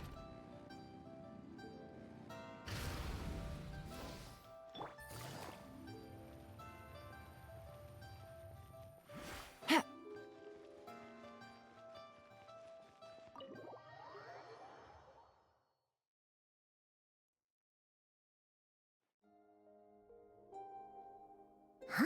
This bag from Skirk has a ton of Mora in it. Does she have a job or something? Wait, no. After what we saw at Wamin Restaurant, that seems impossible. Can you imagine? It would go something like... I'll be collecting my paycheck now, boss. Oh, sure thing. Wait, who are you? Have we met? Huh. Can't hold a job if you make everyone forget about you. So, what did you do to get all this Mora? Claimed some buried treasure, took care of a few monsters that were causing trouble. Nothing untoward. It's safe to use. Ah! You heard all that? A sonorous voice like yours is hard to miss. I wouldn't be surprised if the sound of it traveled to the nearest mountaintop. Then, did you by chance happen to hear Paimon's little, joke earlier? You mean when you called me Frosty the Lavender Melon? No, sorry. Paimon totally misspoke just now. She didn't say that at all. It was, a Paimon lookalike. Yeah, she's a piece of work, that one. Always impersonating Paimon and giving people weird nicknames. Okay, fine. The truth is, Paimon didn't like you all that much at the start, but things are different now.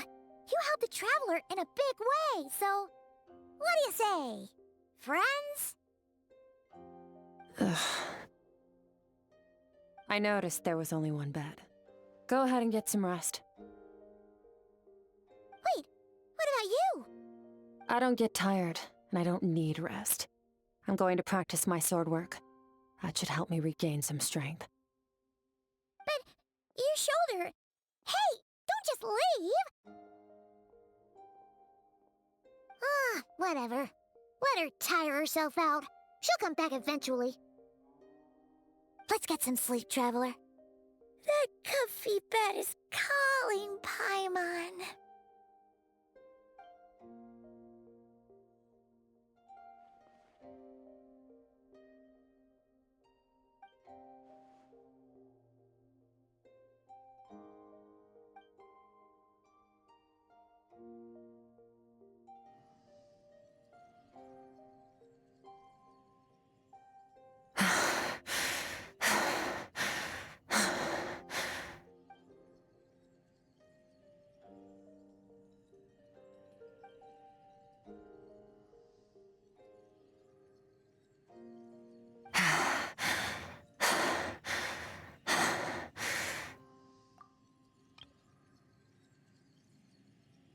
Quiet.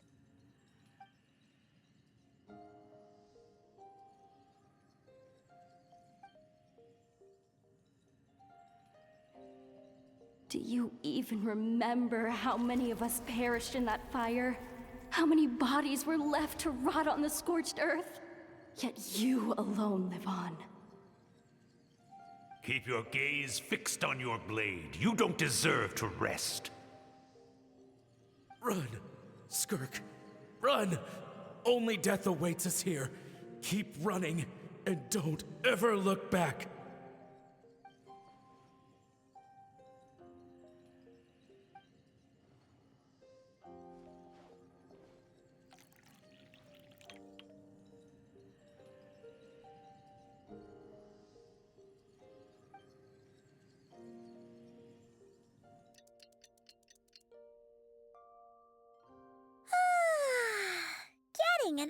night's sleep is the best. That bed was so comfy. Wait, Skirk? Have you been sitting out here the whole night? The bed's all yours if you want it.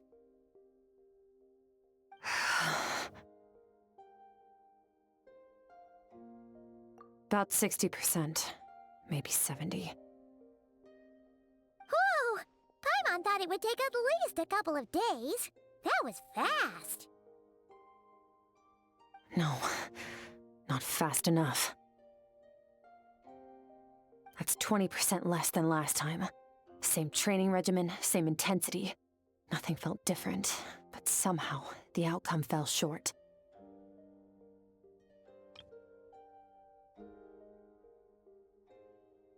No, I think the problem's with me. I need to meditate for the next 2 days. Deep introspection should help me find the issue. Ooh, sounds intense. We'll watch over you in the meantime, then. Thanks. See you in 2 days.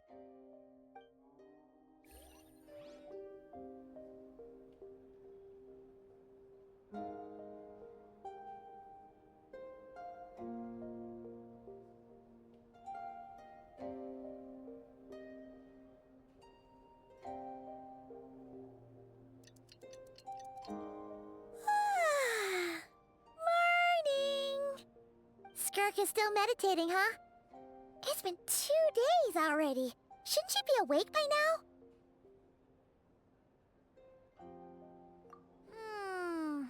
Paimon can't think of anything we can do to help. Oh, wait! Breakfast! That's it! Paimon will go get breakfast! Skirk is gonna be starving when she wakes up. Be right back.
That's right. This is Skirk's inner world. Think of it as the threshold between the soul and dreams. This isn't your first time here, but what you remember is probably a space covered in darkness. I only managed to illuminate a small portion for you back then. Actually, it's my first time talking to someone like this. I only managed to break free and bring you here because the injury weakened her power. I guess that's why I can speak again, too. Call it fate, if you want. I think that's the word they use in this world for lucky coincidences like this, right? Now, before I take you to her, I gotta ask. You're the first outside visitor to ever come here, so what's your impression of this place? Oh, you noticed. This river represents Skirk's strength. Strength accumulates over time. It is the summation of a person's lived experience. So this river is where all the fragments of Skirk's life should converge into a single stream of memories and emotions, flowing forward as one. But as you can see, this river has been severed numerous times. It's because Skirk doesn't like who she was in the past. And all she sees reflected in the river is a disgraceful shadow of who she was. She cuts through water and rock with the sword of reason, severs her connection with the past, and begins anew. You must learn to shut out all the pointless emotion, crush the self that makes you weak, and become master over your physical form. This isn't my first taste of failure or losing power. When you fall, you get back up again and become stronger. That's how it is.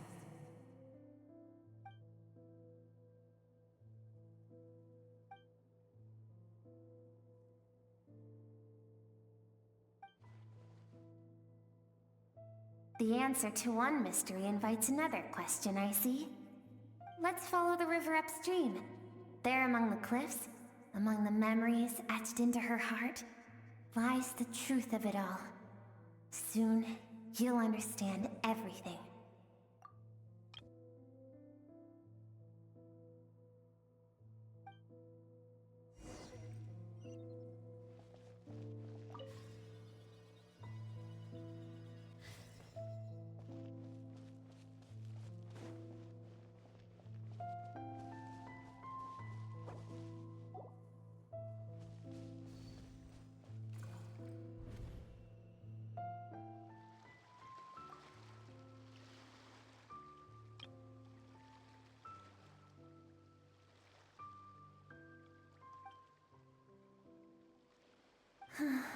I've always thought that, even when falling leaves don't come from the same tree, they can still form bonds of kinship when they meet. Like meteors, you both made a journey through the stars. Both travelers who have landed on a planet that is not your home. Yet, when she first noticed your presence, although she hesitated for a moment, she still chose to walk away. Indifferent as ever.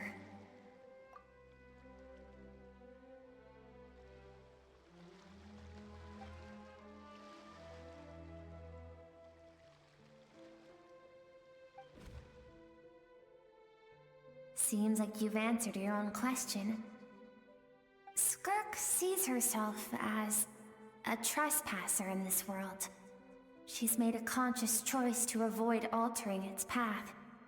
But the reason for that decision stems from events much earlier on in her life. Let's keep going. It's still a long way to the source of the river.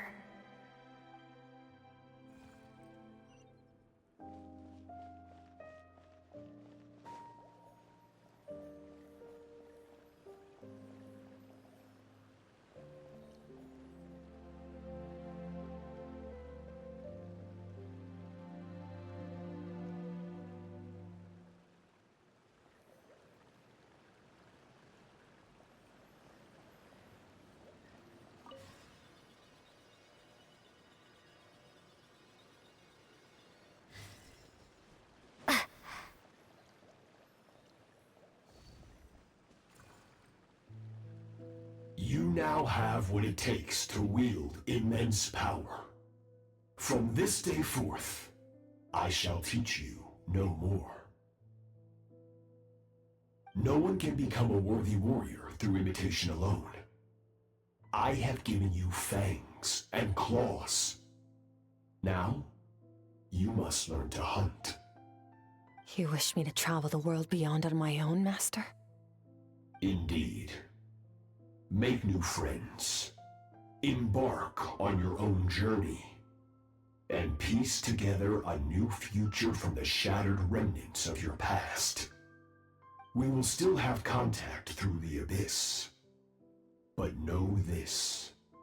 One day, I will take the life you worked so hard to rebuild and reduce it to ashes.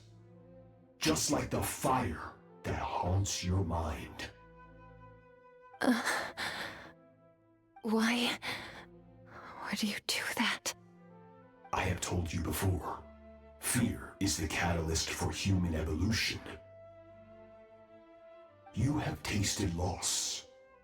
You have known fear, so deep it can be felt in the bones. But as living beings, we all have an instinct to detach from that which harms us.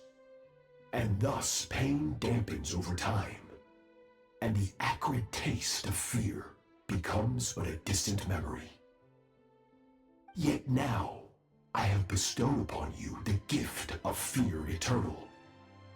It will drown you in the nightmare of your childhood, or it shall drive you to defeat me, whatever the cost.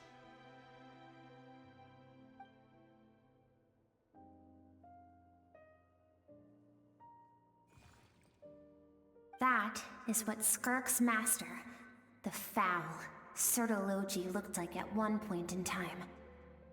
Of course, as a higher being, physical form is a triviality to him. He could appear as a beast, a human, or even a monster that defies description. The form you see him in here, clad in abyssal armor, is the one he usually wears when traveling through the stars.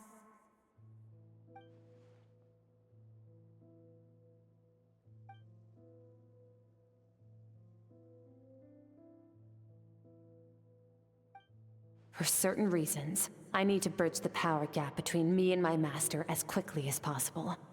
But first, I need to understand the source of his strength. To do that, I need to follow in his footsteps, walk the path he once walked, and somewhere along the way, I'll find out how to defeat him. That is my sole focus and purpose.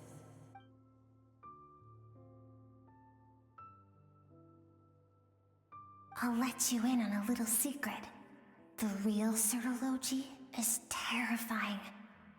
The scope of his power is impossible to understand until you experience it firsthand. It is absolute, the power to crush all things. Shall we keep going? Let's see. We're about halfway there.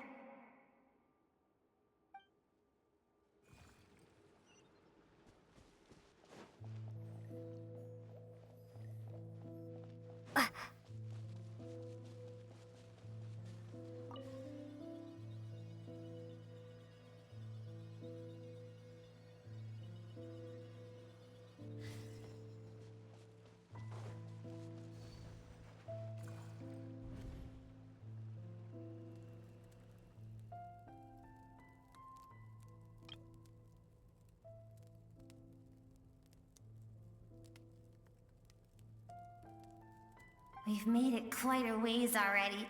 This is Skirk, when she first began training under Sertologi. I have set your broken wrist. Tomorrow, you're to train twice as hard. No tears this time. Good. Attempting to garner sympathy through tears is a habit of the weak. A pitiful, useless ploy. Can I ask a question, Master? Why did you save me? I keep thinking, maybe it would be better if I had died. I wouldn't be haunted by that fire all the time. I wouldn't have to go on like this. I saved you because I have a plan for you.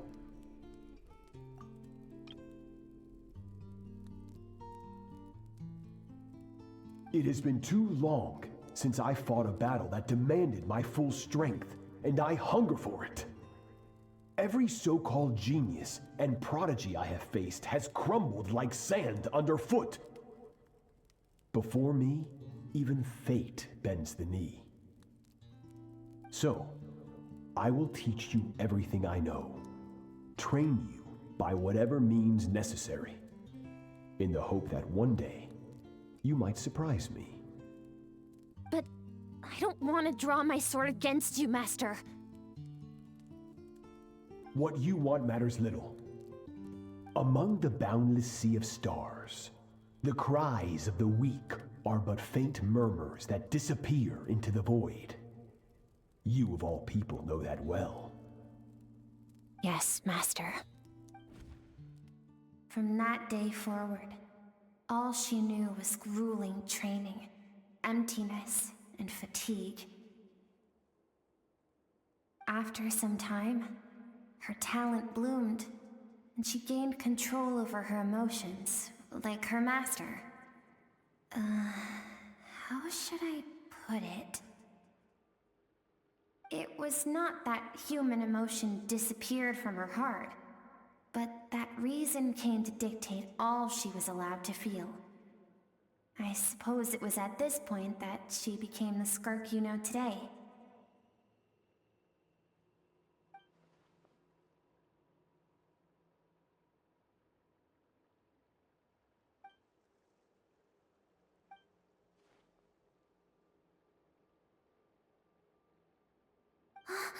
We're nearly there.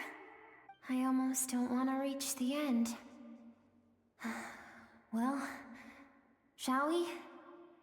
This is the final stretch.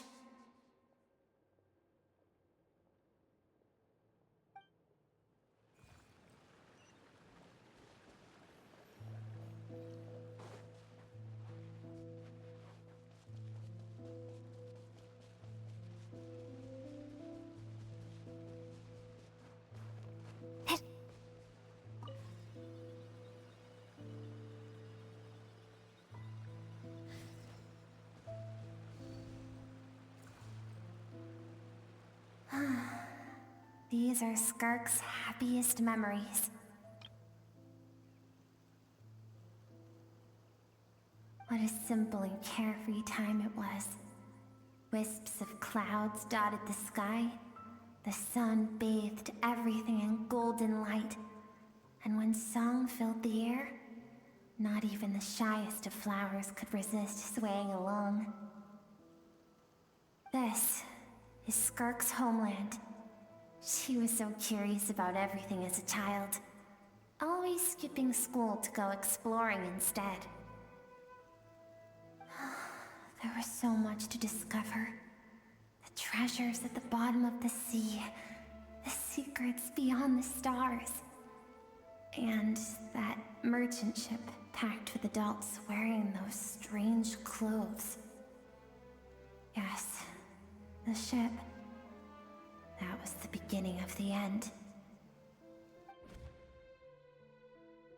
It was a spaceship. When it arrived, the people that disembarked wore smiles on their faces and spoke of friendship. They claimed to be merchants from a neighboring planet, looking to establish trade. Skirk's parents, her relatives, her neighbors, everyone welcomed the newcomers with open arms and allowed them to explore the planet. To them, the visitors were guests and should be treated with hospitality. No one had any idea of what was to come. Several months later, an army of unknown origin arrived without warning and carried out a ruthless campaign to destroy everything and everyone on the planet. Skirk had skipped school that day, like so many times before, so she was not caught in the immediate wave of destruction. But when she came home that day, only fire and ruin awaited her. Countless people cried out to her for help. People she knew and loved, friends and relatives, the little girl who lived next door, the shop owner with the bad leg, the bad-tempered teacher she had made fun of just that morning.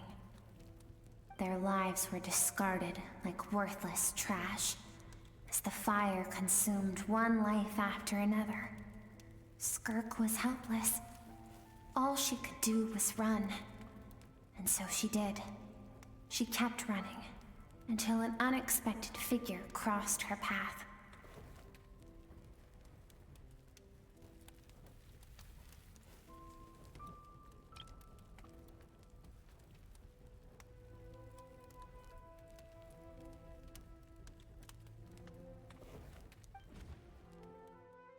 If Sertology hadn't been there in that moment, the fire would have claimed her life too.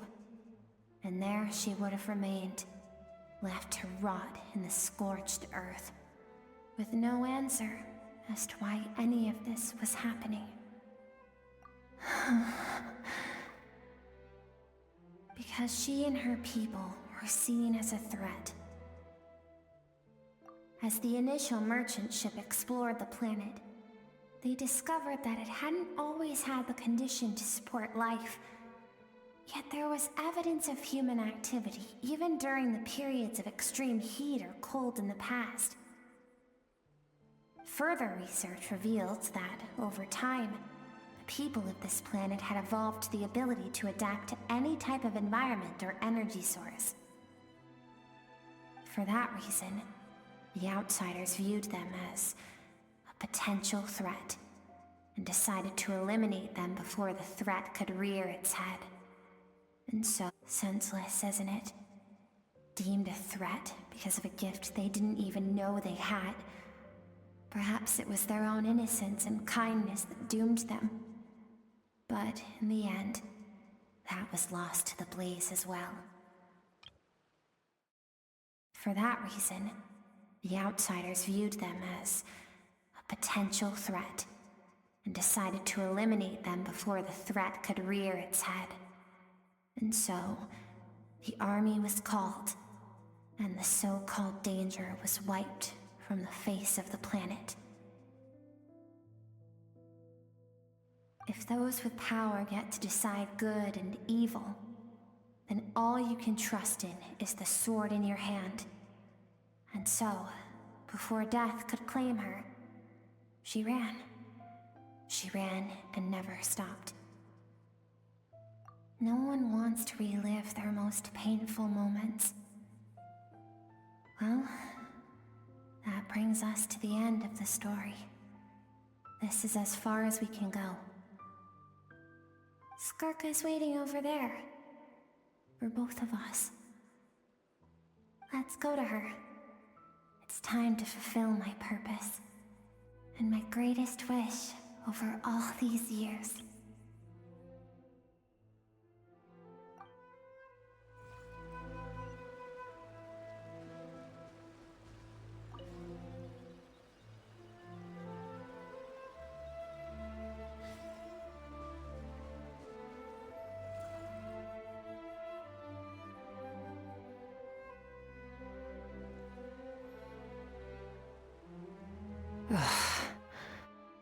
So all this, just so you could bring her here?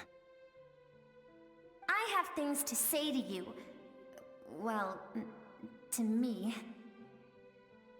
I want someone to witness our reconciliation, even if it takes an argument to get there. And she is the best choice in this moment. Her suppressed emotional self. The version of herself she keeps locked in the recesses of her mind, stifled by reason. All those rejected impulses, those discarded aspects of your past selves, they are a part of me now. I am who you used to be. Someone you have refused to face for too long. So, I came to face you instead. You're wrong. I've faced you all along. And that's exactly why I keep you locked here. Your existence makes me weak. Moments of joy and longing are when we are most vulnerable. Don't forget, it was a penchant for goodness over reason that doomed our homeland in the first place. The vastness of the universe renders everything insignificant. Our feelings most of all. Even so, learning from the mistakes of the past doesn't have to mean erasing everything. Strip yourself of your so-called weaknesses, emotions like kindness and empathy, and what makes you any different from the ruthless soldiers who slaughtered our people? The difference is that I'm doing what is right, what is necessary. I allow you to exist, but with limited freedom. That is the greatest kindness I can offer. I have shouldered everything you couldn't carry. I rose above the numbness and emptiness, and it was cold, unfeeling reason that brought me this far. It made me who I am. It made me strong. That is the problem. I want to shoulder those things together. On the grand scale of the entire universe, maybe our feelings are vanishingly small, but why should that mean they don't matter? motion gives warmth to the cold expanse of space. It gives meaning to the world around us. Think back to those nights of gazing at the stars, those afternoons of exploring the unknown. Think back and let them grant you peace.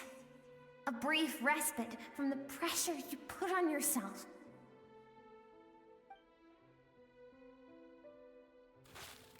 That isn't what we need. It's exactly what we need. Aren't you curious about why recovering your strength has taken longer than normal this time? Finally, you get to the important part. That is the only answer I came here to find. Then look around.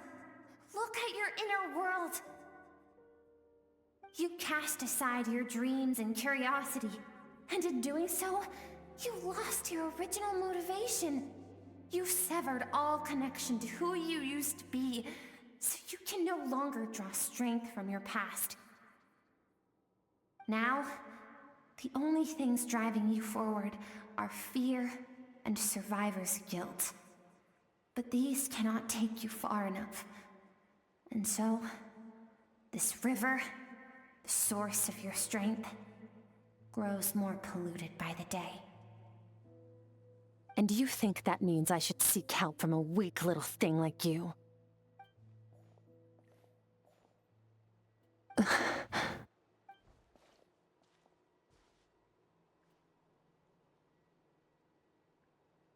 Thank you for saying that. I knew bringing you here would be the right choice. To be honest, I'm not here to argue with you.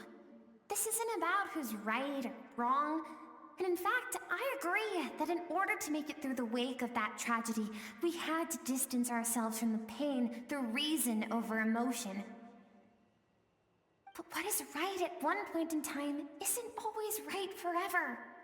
I know you will never forget that fire. I know the fact that you were the sole survivor fills you with guilt. And I know that among the voices that haunt you, mine is there too. Because deep down, you know that you didn't turn out to be the person you wanted to be.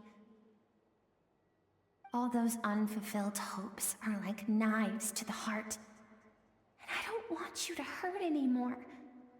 So even if you can't accept me, I hope, at least, that you can let go. I keep thinking, maybe it would be better if I had died. I wouldn't be haunted by that fire all the time. I wouldn't have to go on like this.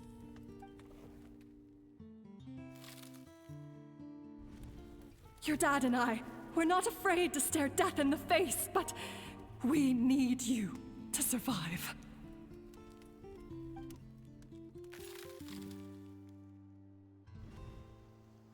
I'm sick of being a kid. There's so many amazing things out there, and I'm ready to see them all.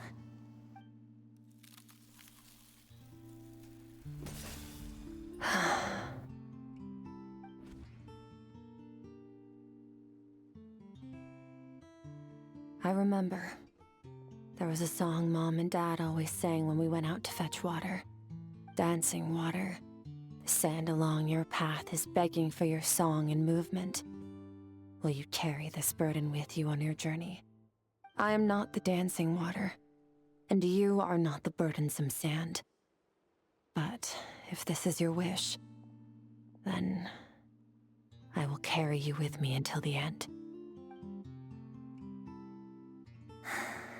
Thank you. I should be thanking you.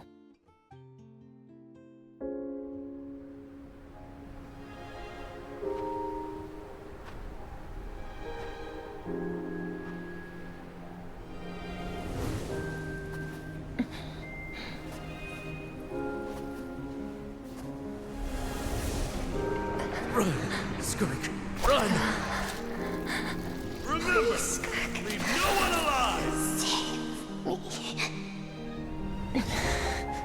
Heed my words, Skirk. Let fear take root in your soul. Why was it only you? Skirk, did you become a positive light in this world?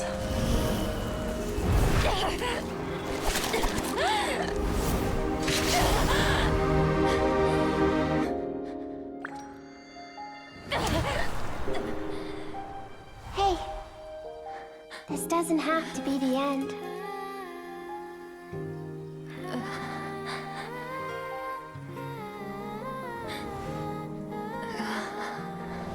Life is a gift.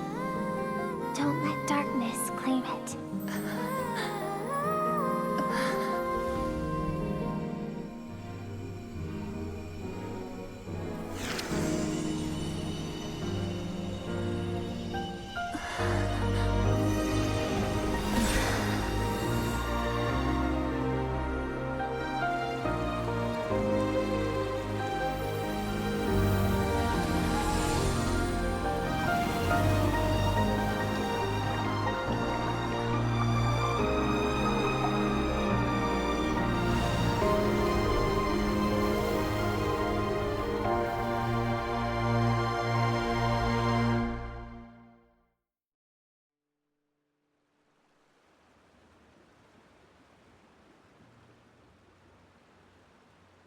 So, you saw my memories then.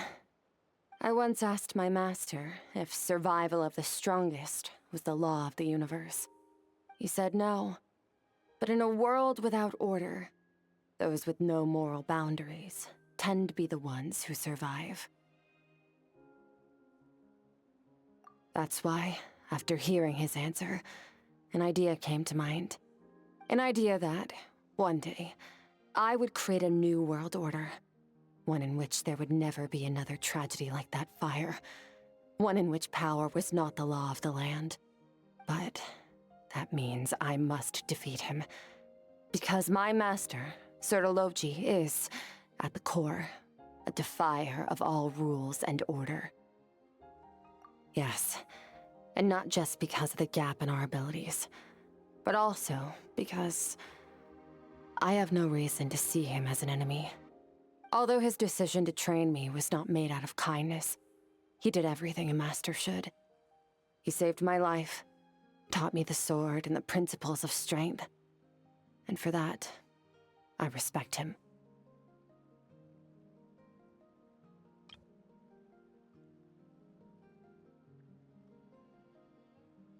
I know, and it's not something I want. But Master never goes back on his word. I have to treat everything he says as a promise. He's no longer into that, but he sends me messages through the abyss every now and then. Most of them are simple greetings, or an answer to one of my questions. Every time I hear from him, my heart skips a beat. And I wonder if this is the moment where he'll finally appear before me and tear down everything I've built to pieces. Maybe that means I do live in eternal fear, just like he said. Yes, I respect him, but I'm also afraid of him. And for that reason, the pursuit of strength consumes every moment of my life. I don't know what Master has planned, but I have to be ready. Help me? Why? This isn't your fight.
Honestly, Paimon was gone for like 2 seconds and then she comes back and finds you both unconscious?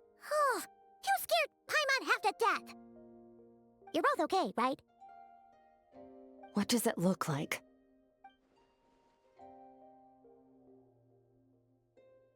Only water from the source can cleanse the rot and filth that flows from the past into the future.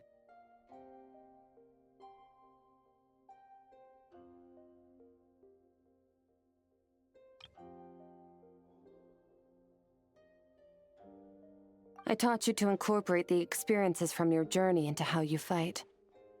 I suppose what happened today will become an inseparable part of who I am. Okay, so Paimon feels like she's missing some important context. But whatever. Paimon brought back tons of delicious snacks. Let's dig in!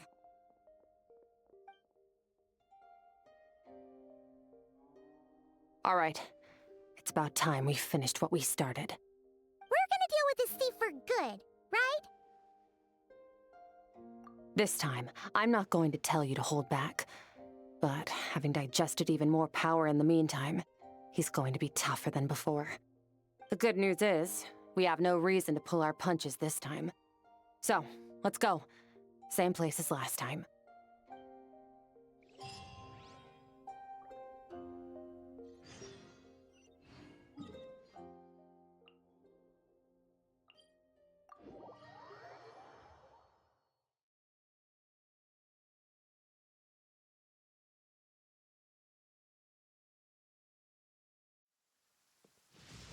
Fear not. What's a little thunder when even...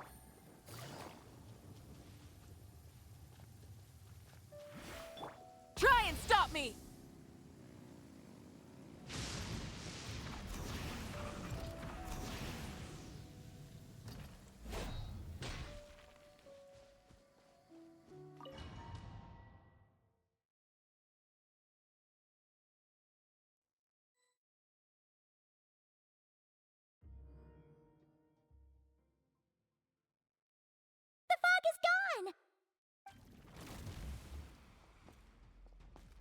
Wait, isn't that the form the all-devouring narwhal changed into? How come he knows that, too? Really? So, you're telling Paimon that giant whale and this guy can both turn into the fowl? How does that work? It's a subconscious instinct. Any intelligent being who longs for his level of strength is bound to mimic his appearance. It's a natural response after encountering someone as powerful as Master. To them, he represents ultimate power. We know the person before us has encountered Master, and we know he stole a portion of my power. So it's not surprising that he would assume this form. Okay. Oh, the closer Paimon looks, the more intimidating it gets. Nervalette isn't here this time, so it's up to us. He won't have the nerve to steal again after we're done with him. Let's teach this guy a lesson.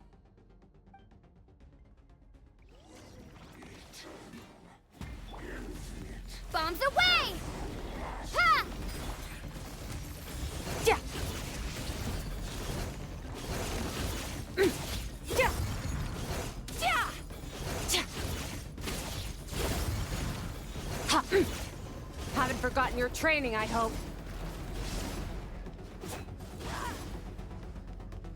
Yeah. Go! Extinguished. Mine to wield. Yeah. Ha. Yeah. Ha. Go. Yeah. Ha. Yeah.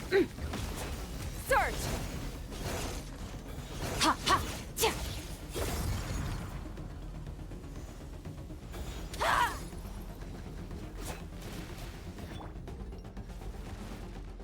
Wipe out. Ha. Extinguished. Power. Yeah. Ha. Yeah. Yeah. Ha. Yeah.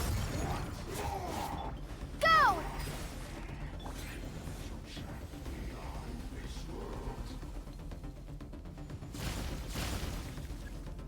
Yeah. Yeah.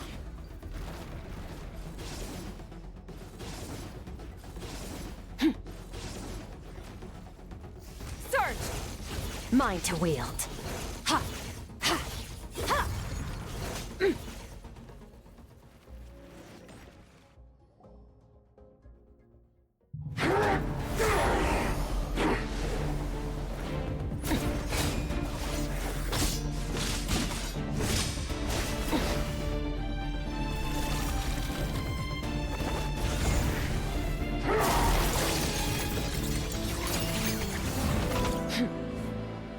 Haven't had enough of my power.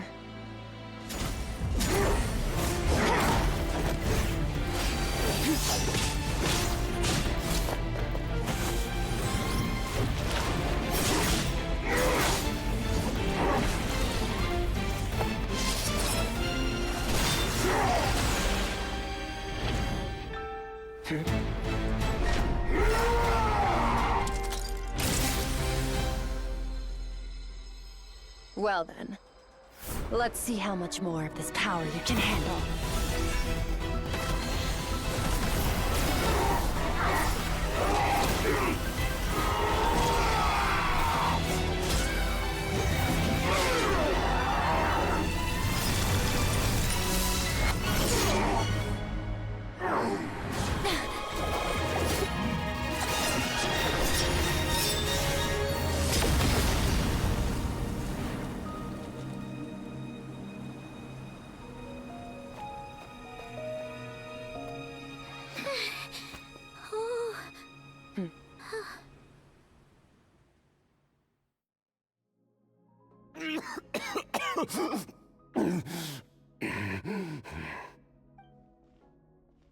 Well, have you come to your senses?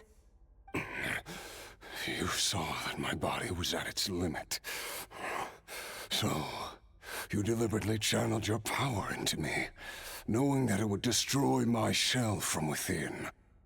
Such power, such keen battle instincts. So you must be... Skirk, Sertologi's disciple. How long has it been? How long has he been away from Tevat? Hundreds of years. Hundreds? Sorry, it's a lot to take in. I should introduce myself. I am Skofnungar, a friend of your master and one of his followers. This is the first time I've heard your name, Skirk. But hundreds of years ago, I knew you existed. And I knew you would come here. Hundreds of years ago? Sounds like you and Master have quite the history. Care to tell us about it? Of course. Might as well take advantage of a clear head while I can. The story starts a long, long time ago. I was born into a noble family in Conria. As the eldest son, I was set to inherit our title. But I contracted an incurable illness as a child, and everyone gave up on me.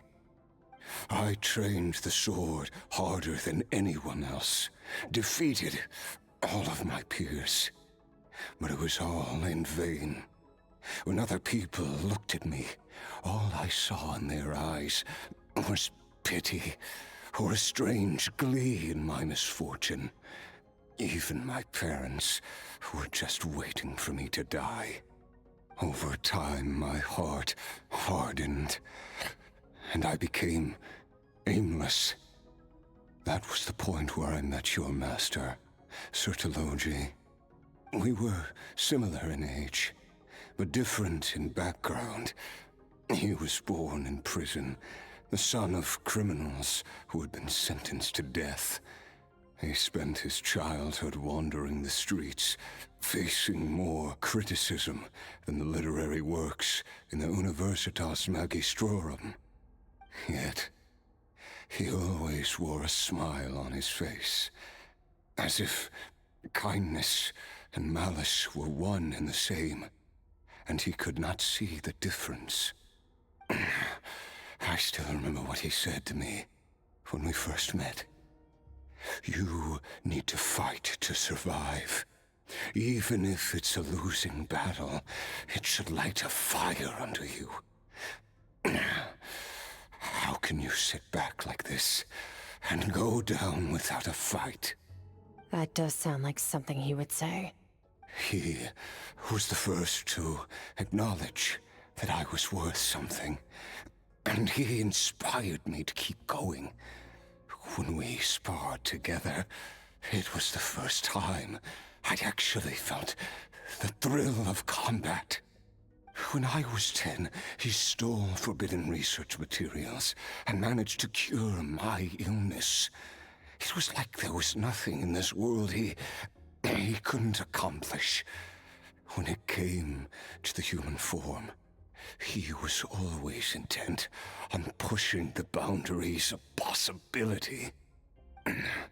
But somewhere along the way, I fell behind. My talents were nothing compared to his, and at some point, I realized he had pulled so far ahead, I was too embarrassed to even ask him to spar. After his grand endeavor was successful, he sought me out and said to me, "This planet no longer holds anything of interest to me, so I'm leaving. But first, I have an offer. I can use a power I have just refined to break the curse of immortality for you. Your death was once what we worked so hard to prevent. But the immortality you now face is a different kind of pain altogether." I'll pass. Immortality doesn't sound so bad to me. Since I can't die, it means I have an infinite amount of time to get stronger. Maybe I'll finally catch up to you one day, and we can spar like we used to. Are you sure? I cannot say when I will return. Your body, or rather, your soul, might not be able to withstand this curse. All I can do is try. After all, a wise man once told me, people need to fight for their own survival. Wise indeed. Nevertheless, if you grow weary of the pain of immortality, and wish to experience a good sparring match before you wither away, seek out my disciple. Disciple? Never thought I'd hear that word coming from you. Nor I. But Vedifenir said I was destined to find a disciple out there in the universe, and bring her to Tibet. You know as well as I, Vedifenir's prophecies are never wrong. Well, now I'm curious about who this disciple of yours will be. All Vedifenir said was that one day, the stars shall bow in her honor. Sounds pretty impressive. Of course. Only the most outstanding people would have the right to become my disciple. Still self-assured as ever, I see. But you're not wrong. I'll be leaving then. Oh, and if you were serious about getting stronger, I left you a little gift in the primordial sea. As I've said before, walk whatever path you want. Freedom means even the wicked get to make their own choices. Waiting for me in the primordial sea was the all-devouring narwhal, already beaten into submission by Sertologi. In its weakened state, I was able to cut off part of its flesh and sew it into my own heart. Your heart? That sounds like torture. How did you even survive that? Because, of course, I bear the curse of immortality. So, you used the curse to turn yourself into a vessel for power. Even with that whale's ability, devouring power like that is not something the human body can withstand. With your body and soul constantly at the breaking point, it was the curse of immortality that sustained you. But that is not the path to strength. You have to pour your heart into it, work for it, dream of it. Instead, you stole something that didn't belong to you, and it backfired. You're right. I should have known better, but I had already pushed myself to my limits, and he was still miles ahead of me. So I had to take a leap of faith. I miss your master. I miss the days when we were all together, troublemakers without a home. I don't regret the choice I made. But if you'll allow it, I do want to apologize. To both of you. After the beating we just gave you, I think we can call it even. You're an interesting one as well. Sertologi's disciple. That's a lot to live up to.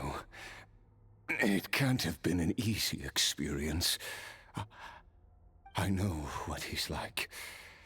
He rules with an iron fist, using despair and fear to force you to catch up to him, all the while standing ever out of reach.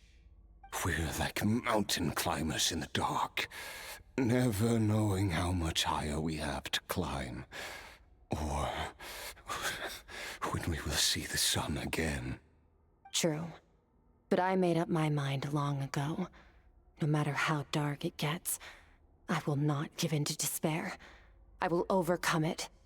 Besides, after hearing your story, I suspect what Master really wants is not a battle that demands his full strength, but rather a defeat without regrets.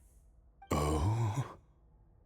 Since you're his friend, you must have some things in common.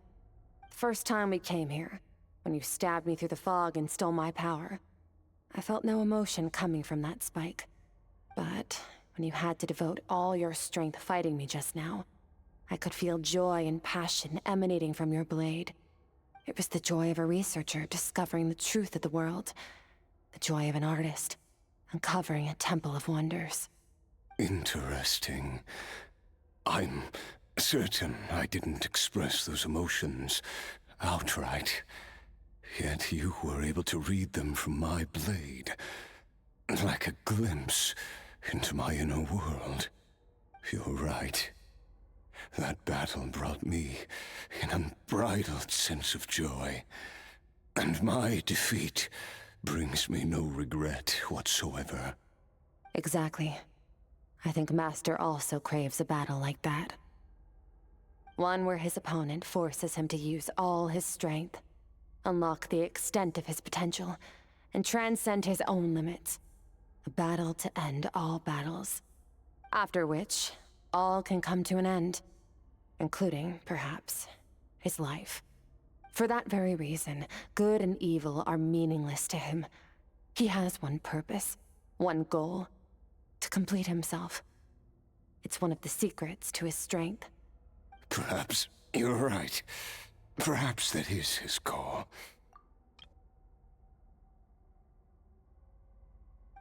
What a battle that would be.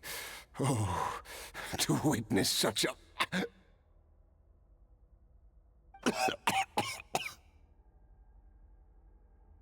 Are you okay?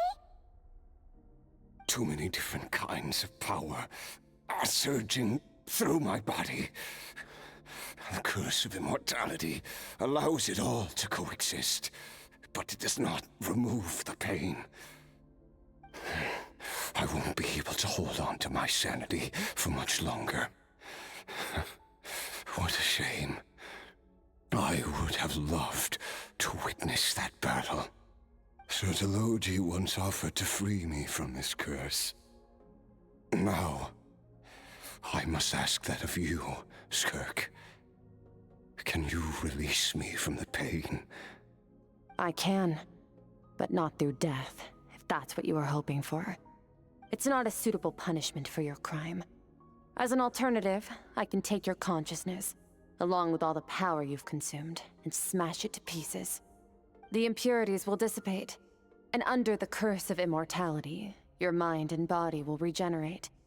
When that process is complete, you will be back to who you were before, no longer tortured by powers you can't control. But it will be a time-consuming and painful process. The decision is yours to make. I accept. And who knows? Perhaps I'll wake up in time to witness your great battle with Sertologi. I have faith that you'll be able to stand against him one day. Though I know it'll be a long and arduous road. If we are climbers in the dark, it appears the dawn has finally broken for me. But your ascent continues. At least, it looks like you are not alone on your journey. I will reach the top of this mountain, no matter what it takes. And you, Skofnungr, will be my witness at the end of all things.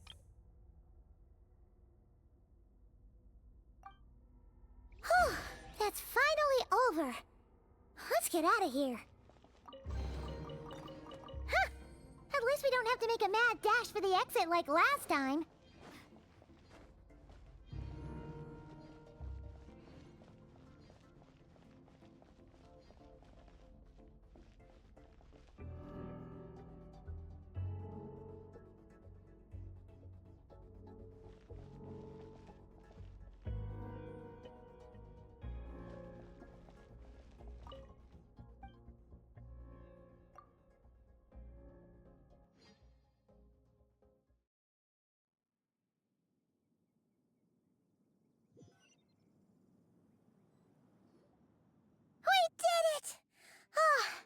It's only been a few days, but it feels like forever. Once again, we've proved there's nothing we can't overcome. We're just that awesome. Wow, you sound even more confident than usual. Guess you really have become stronger. Today sure went by fast. It's night already. Oh wait, that reminds Paimon. The stars you mentioned, the ones that died out, are they back now? Yes. The power Skofnungr stole has been returned. So, the stars have regained their light. Great! Huh, it's crazy that you even noticed their light was gone. There are so many stars in the sky. If a few disappeared, Paimon definitely wouldn't be able to tell. I suppose it's because I have gazed upon this sky for centuries. The false stars, hanging in the meticulously planned sky, glittering with rotten light. It's not real. And yet, it is for that very reason that I can look upon it and enjoy the momentary peace it brings. Even the most beautiful of bubbles has to burst. We will return to the real universe one day, whether of our own volition or not. Time marches ever forward. Even the innocent and naive will taste life's bitterness. Yet through hardship, we grow until we learn to seize the sands of time for ourselves and uncover our true strength. Though we gaze upon a false sky, its vastness and majesty is palpable. One can only wonder, what is it going to take for kindness to reign supreme in the vast expanse of the universe? Ugh, this is all going over Paimon's head. But if she knows one thing, it's that the Traveler always finds a way. Ever since we met, she has filled Paimon's days with happiness. No matter how tough things get, she always finds a way to make it better. If it's too big a job for one person, then we'll do it with two. And if two's still not enough, then three. We've met so many amazing friends, and accomplished so many amazing things. As long as we don't give up, we can make any wish come true. I suppose when it comes to you, anything is possible. Well, I should be going. Now that my power is no longer isolated from my emotions, I need more practice to get used to it. I suppose fate will decide. Maybe we'll bump into each other on the street. Or maybe we'll reunite on a different planet entirely. Regardless, reunions and partings are but passing moments. More than anything, I hope that, at the end of this journey, wherever it takes us, we stand in a world reborn. One without war, pain, or forced partings. One where new life can bloom, even where there was once nothing but scorched earth. For this, we must all work to become stronger. If that's what you want to call me, I won't object. Goodbye. Bye!